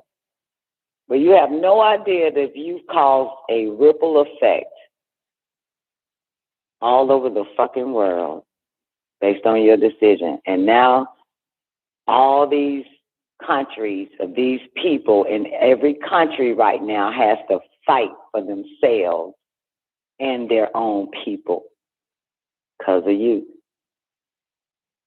Because of the Negroes that worked in the post office for the establishment. And that's some shit now. Same ones, thinking they're doing the right thing. They have a way to make everybody. They had Martin Luther King think he was doing the right thing until after it was over and said, God damn it, y'all motherfuckers done tricked me. I done sent my people in a burning goddamn building, motherfucker. Yeah, because niggas is easy to get tricked. You can trick a nigga, I always say that shit. You can trick the best and the brightest of the Negroes because you're the one that taught the Negro to be the best and the brightest amongst his people, which is the dumbest, really, if Mr. Whitey taught him. If he came out with Mr. White Man's signatures on his degrees, goddamn it. You see what I'm saying? So you know, like, he's a trick. He's to point out a eloquent speaking Negro and get his ass to talk to the niggas because you taught that nigga. You taught that Negro personally in your Yale and Harvard. You know what I'm saying? You taught that nigga, and you taught the niggas that taught that nigga if he went to a black HUBC school. You still talking about goddamn shit. Got his signature on that motherfucker. His stamp. The fuck? That's it, man. Damn, I didn't even know we was in overtime, man. Sorry. Yeah, too late. Anybody want to make comment, though? My screen's still open, but, yo, I'm just sitting watching this shit from past, present to now. It's the same shit. It's just bigger now because we have this thing called World Wide Web where we can see everybody in the fucking web worldwide, all over this motherfucker. And some of us had access to all these people doing videos, not in America, but in other fucking countries, talking to Negroes. Yes or no, Zena? Striving to say, damn, don't fuck this shit up this time, because then we going to have to fight. We going to have to bring this shit down if y'all fuck this shit up. You know what I'm saying? But the Negroes was tuning in, watching, the Negroes in America was tuning in, watching Biden and goddamn Cardi B talk. Instead of watching all these motherfuckers around the world watching us, we should have been watching them saying, what the fuck do we do? Look at this shit now. Let me tell you something. It's two types of people on this planet. Doesn't matter what race they are or gender. They either for freedom or for oppression. Doesn't matter. You understand? Those are your two. For freedom or for oppression. Okay? For independence or for dependence. You hear me? This is why the statement was made, your liberation is my misery, because they're for oppression. They're not for independence. They're not for freedom. You understand? It's only two types of people. Doesn't matter the religion, the race, the occupation, the status. It don't matter none of that shit. It's the mentality. Some have an oppressive, suppression and oppressive mentality to suppress and oppress others. Some have a mentality to liberate and to give motherfuckers freedom. Show them how to get that shit. And there's others that show them how to go straight into slavery. Okay? These are the two people. It doesn't matter. For real. These are, it's on one or the other, goddammit. You hear me? I've studied that in people forever. And opposites attract. I'm always attracting someone that is oppressive. You understand? Someone that's really for slavery and not for liberation, not for freedom. You hear me? You know what I'm saying? Because you feel something ain't right, like you're fucking oppressed. Where's your independence? It was taken away. That's why I said it doesn't matter race, ethnicity, or gender. Those are the two minds. You hear me? One is a liberator, and the other one is an oppressor.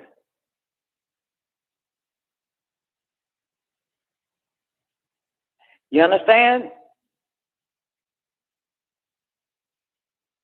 And of course, throughout his story, no matter how many niggas played a part of his story, in his story, some was for, and this is the truth, for liberating the people, and others was for enslaving the people.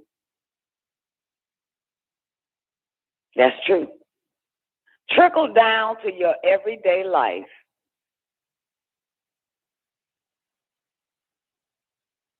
And the people you meet and the people you bring in your life, it trickles down there. Trickles down to that mentality.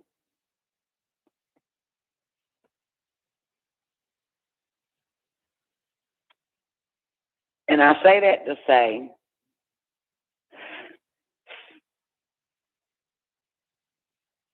this wouldn't have happened if you chose the liberator, but you choose an oppressor every fucking time. Because that's all you know is oppression. You still with the one that oppressed you. All you know, and you get nothing. It's that shit. Because it's all you Negroes know is oppression. And anybody that comes to liberate you is the bad guy to Negroes. Ain't that right now? They the bad guy. Honorable Elijah Muhammad, bad guy. Martin Luther King, good guy. He sent you straight to the oppressors because he was also oppressed.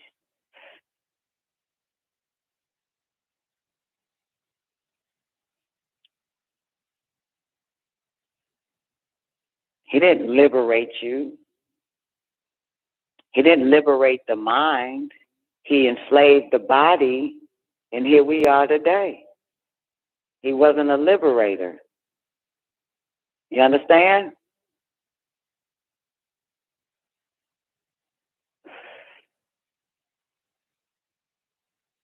Said, only two motherfuckers I ever heard through his story that it was only two motherfuckers now that freed the slaves. That's all I remember hearing from Mr. White Man Schools. Abraham Lincoln and Harriet Tubman that freed the slaves. Abraham Lincoln was a hell of a lot more successful than that black chick. You understand? He was a hell of a lot more successful than she was because they went and told on her to the establishment. Who you gonna run to the white man about a white man? You can't run to no white man about no white man. But you can run to the white man about a black man and a black woman, you Negro. You do it all the time. Always have. And start telling them. It was a black man that ran to the white man on Honorable Elijah Muhammad. Because he was a liberator. Am I right? This ain't in white man's history books. This ain't in white man's Black History Month that he gave you niggas. This is our story here.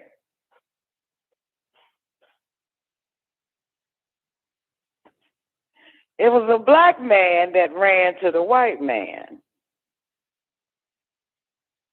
on Honorable Elijah Muhammad. It was a black man that ran to the white man on Dr. Khalid Muhammad. All this is in this AD, in this day and time, motherfucker. Okay?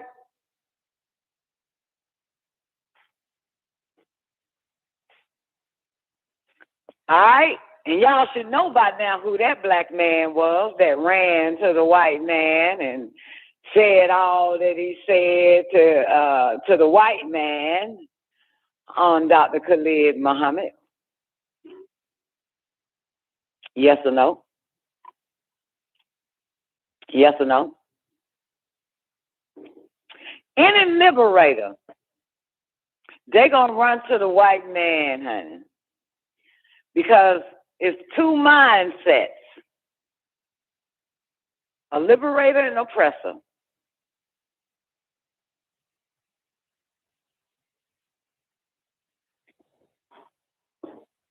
Yep. And all these people who took the form of government in black skin is your oppressor. Is doing the oppressing for the oppressor. All the Nubian people, your favorite athletes, celebrities, or whatnot, or your secret admirers, your, what you call it when you like somebody, your fantasy celebrity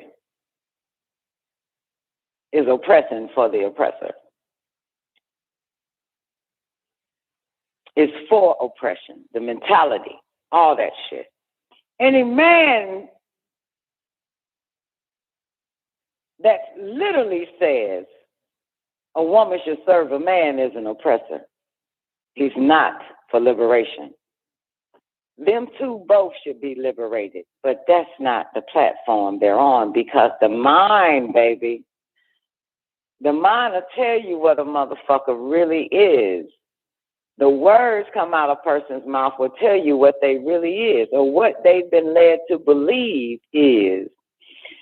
But they are not conscious enough to know that they're speaking a doctrine of oppression.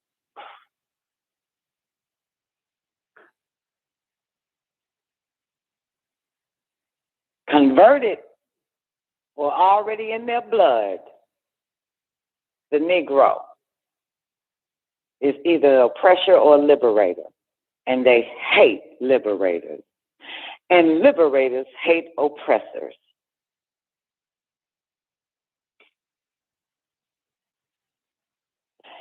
Y'all are just in the middle.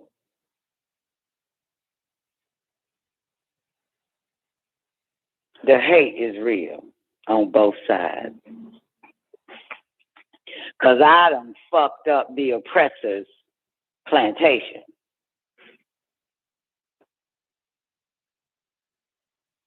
You understand? That's bad. You fuck up somebody else's shit.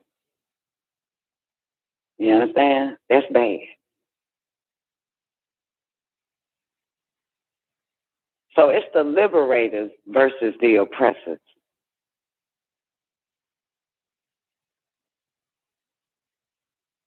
And Negroes would never know the difference. That's the problem. That's the problem. They would never know the difference because the oppressor says it loves you and cares for you, and it uses words like what did it say? They're being the less looked after and shit. What that word now? And it was like, we really got to get in the black community because they're not getting enough this and enough that. They don't even know what the fuck, like they come so cute with it, right? Everything, oh, that's so cute. You really thinking about us and shit. You know what I'm saying? But not one time the oppressor has spoke out about poor health care for Negroes now in the health community, in the healthcare community, right? Just articles that'll pop up. Your government, your black politicians ain't never mentioned no shit like that. You know what I'm saying? That we got to change that because they part of the oppressor. They don't give a fuck about how you treat it. You voted them in to be your oppressor for the oppressor. Black people know, the majority of black people know nothing about liberation, freedom. You know what I'm saying? They know nothing about that. All they know is oppression. That's all they know. So they vote and they get in bed with the enemy every goddamn time. In hopes. Because black people was bred on hope. They was indoctrinated on it's going to get better. I remember being 10 years old. My brother was 13. We're in the 80s now. And I remember my 13-year-old brother saying, and for the record, this nigga got here in the 70s, we in the 80s, and I got here in the 70s and we in the 80s. And that nigga said, I always hope that the world will get better, but it looks like it will never get better.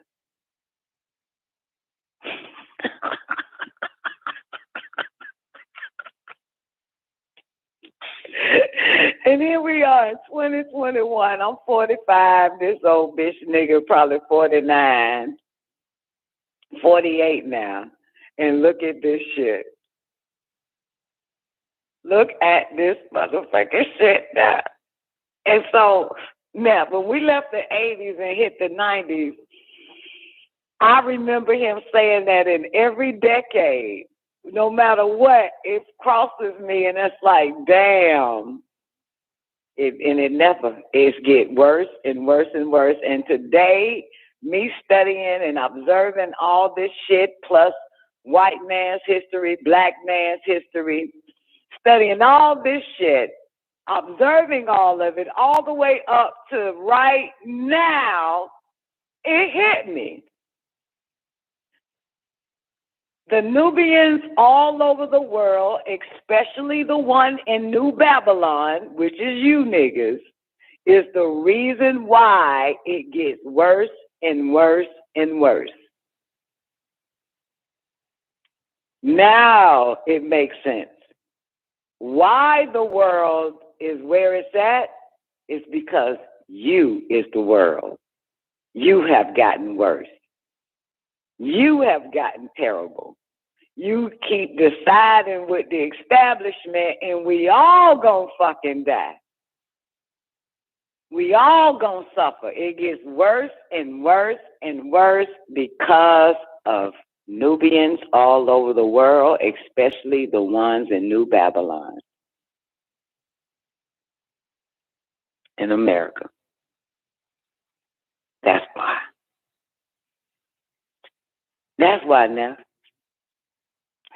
Because we as a whole is a deciding factor for all others around the world.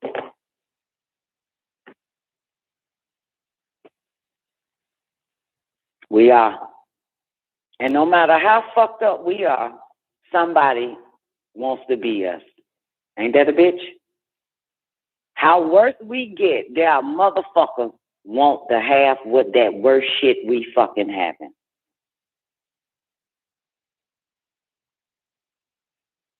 If all the populist Negroes is doing drugs, there is some China motherfuckers want to do that same shit. When they saw black women putting blue, pink, orange braids all in their fucking head, go to China.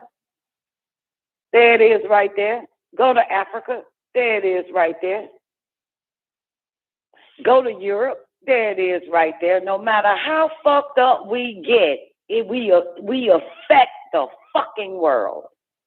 No matter what choice we make for the establishment or for our people, we still affect the rest of the fucking human race. Ain't that a motherfucker? But the Caucasians pulled out. The moment these Negroes working for the establishment, the United States goddamn Postal Service, that's when them motherfuckers said, we got to stand up on our own. We got to burn this motherfucker down. That's by watching niggas. No, this is for real for them. They were okay with their children listening to your nasty, defiled mouth rap music, killing motherfuckers. But motherfucker, they was not okay when you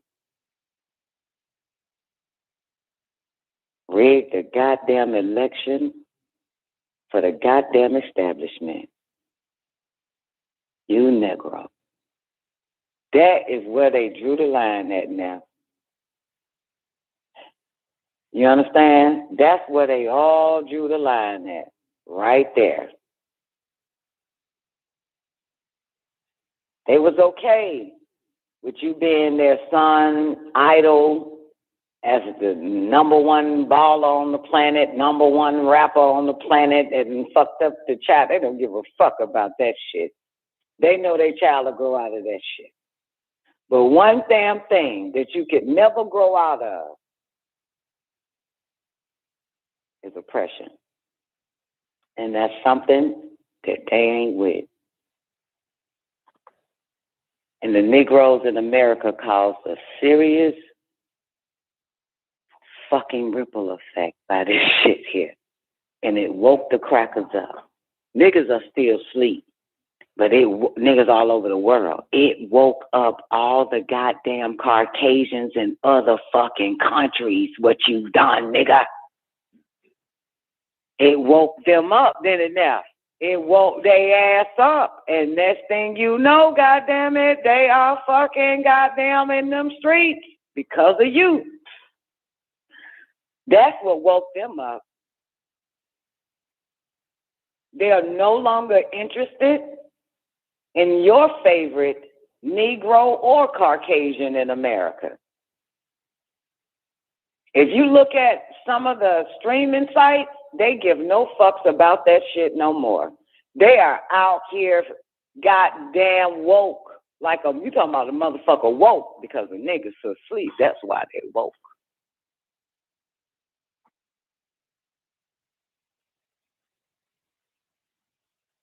That is something serious there. That's when they had to get up now. That's when they had to get up. Everything was okay then, wasn't it? Until that happened. That woke their ass up. Now what's going on with the Negroes? They sitting and thinking what to do next.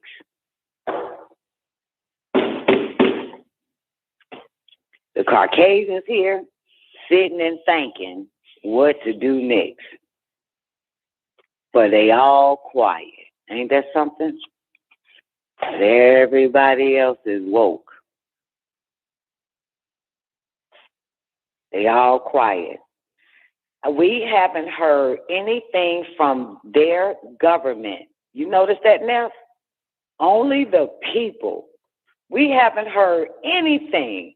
All the motherfucker we hear from the goddamn United States government people.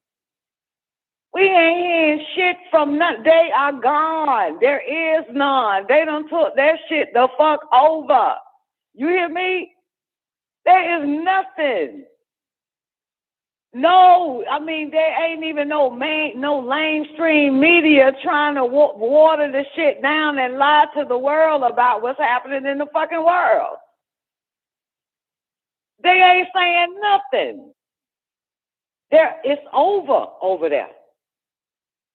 And it's beginning here. You don't hear none of that shit, do you?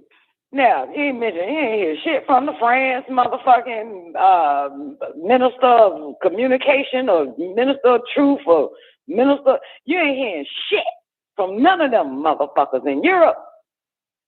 Nothing. No queen. There's no kings. There's nothing anymore. They're all been dethroned. No prime time speeches. No, none of that shit. Even the media has shut down over there. They was done with lying to their own people. They stand with the people and not the establishment, the journalists. They're out there standing with them. And them threw their cameras in a pile of fucking goddamn fire and shit. That's, oof. Oof. Yep. Then.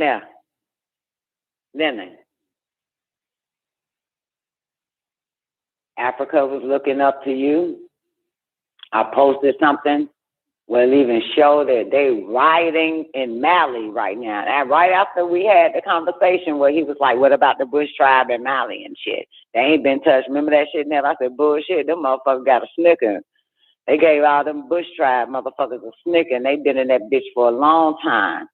Well, because of you Negroes and your choices that you made for the establishment,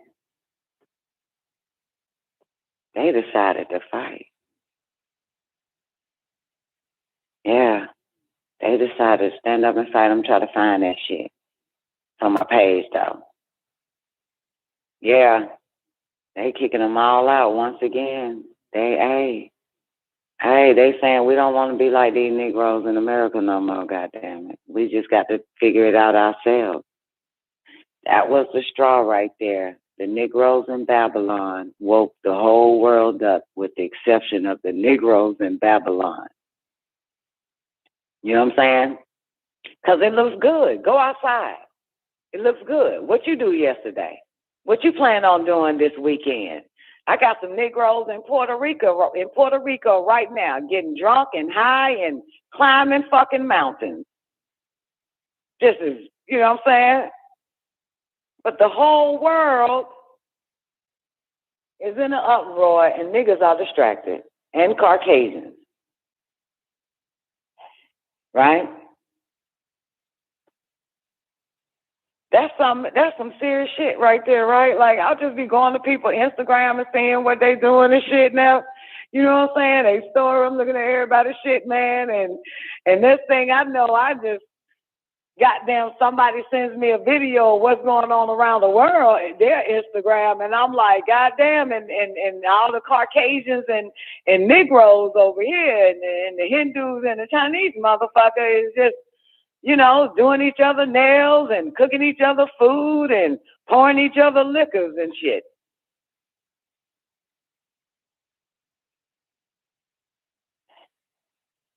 Meanwhile, you got a decision.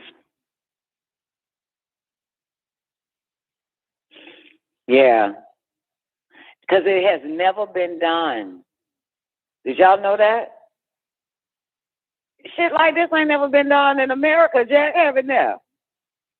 Ain't never been done like this. It ain't never been done like, you know, ain't never been done. Now, you might have some invaders come in and burn down the fucking White House, motherfucking. But the people ain't never did no shit like that. The people burnt down Target and shit. The people burnt down goddamn gas stations and shit. Chick-fil-A's and Wendy's, but man.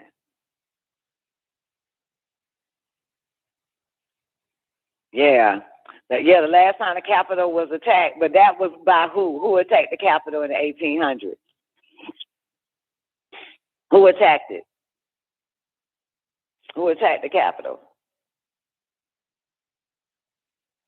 I think it's a beautiful thing to see a revolution. And guess what, though? They ain't televising it. Your black media, who works for the establishment, your Caucasian media, who works for the establishment, they ain't televising the revolution, y'all. We get to see the revolution, some of us.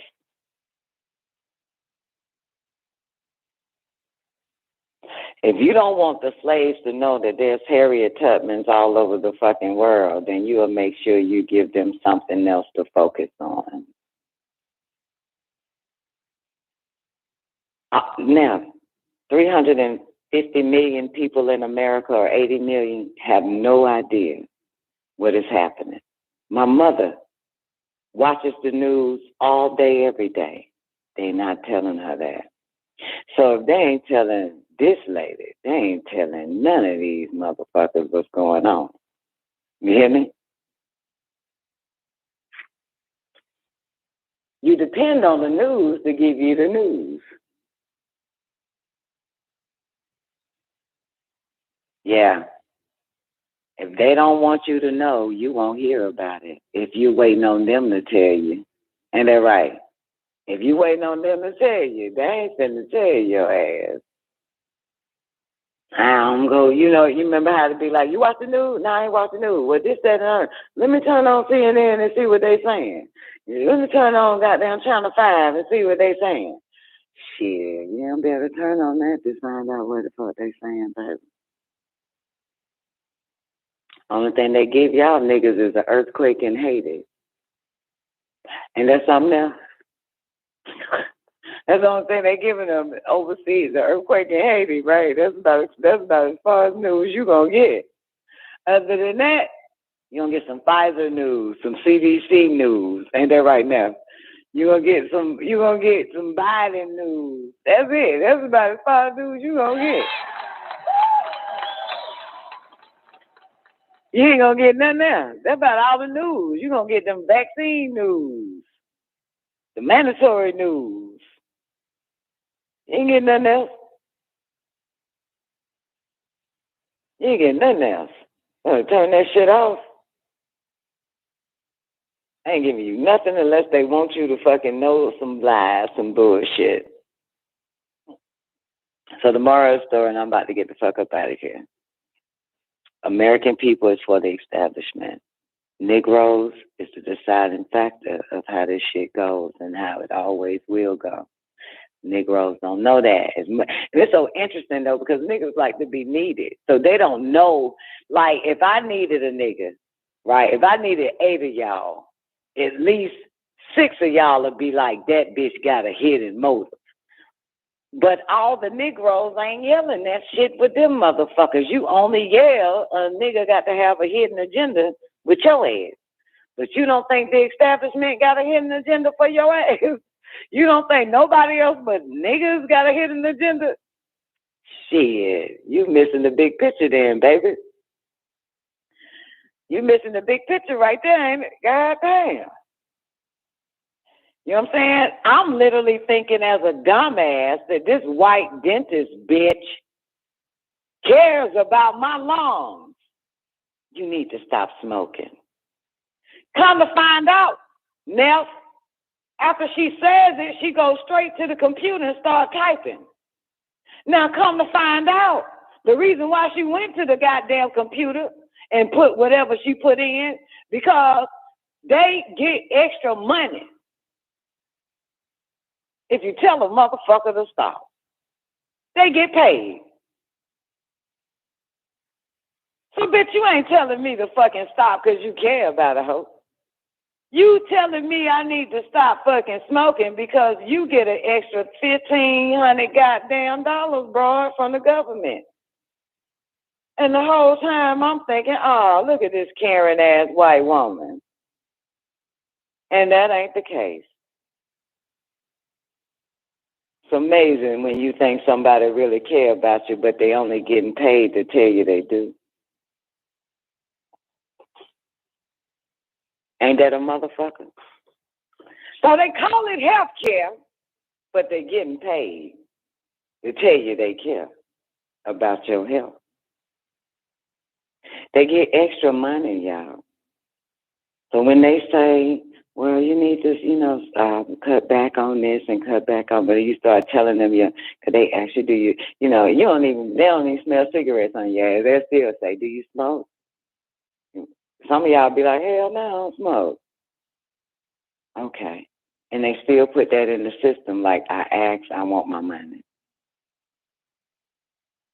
They get paid. They get paid some money just for asking. And I told them this, so I get extra money for telling them to stop if they do. Pay me, give me my money. So people get paid to care, right? People get paid to teach, right? You hear me? The school system is failing, not because it's teachers. It's because the student is not succeeding. You understand? Students is not succeeding, but they get paid to teach regardless. But they have not a good success rate of succeeding students. The healthcare field does not have a great success rate of healed patients, but they get paid. And they come in with their little cute ass voice and shit, don't they now? And your dumb ass sitting by your loved one and you thinking this motherfucker care. Bitch, I'm only caring to get paid. That's as far as this shit goes. I don't really give a fuck what happens. But, we'll do all we can do to make sure your mom will be okay. And you believe that shit. But if they stop paying them motherfuckers, they will no longer pretend to care. I tell you that much. Because you got to pay them to teach. Even though the success rate is fucked up, they ain't learning a goddamn thing. You got to pay the doctors the goddamn care. And even though the damn rate on that is a 0, they ain't fucking caring. There's no success rate with them motherfuckers. You pay the police department to protect and serve. They serving bullets and goddamn jail time. They ain't protected but they get that paid. They get paid for all that shit, man. Just something to think about, man. Just something I'm just throwing at y'all. You know what I'm saying? So, woo! This is a lot, and I'm up out of here. Man of the hour is up next, man. Y'all have an awarding day. And we'll see you in the new day, man. The Don Nicoleone Show. That's what it's called. Peace. WEEKDAYS Radio.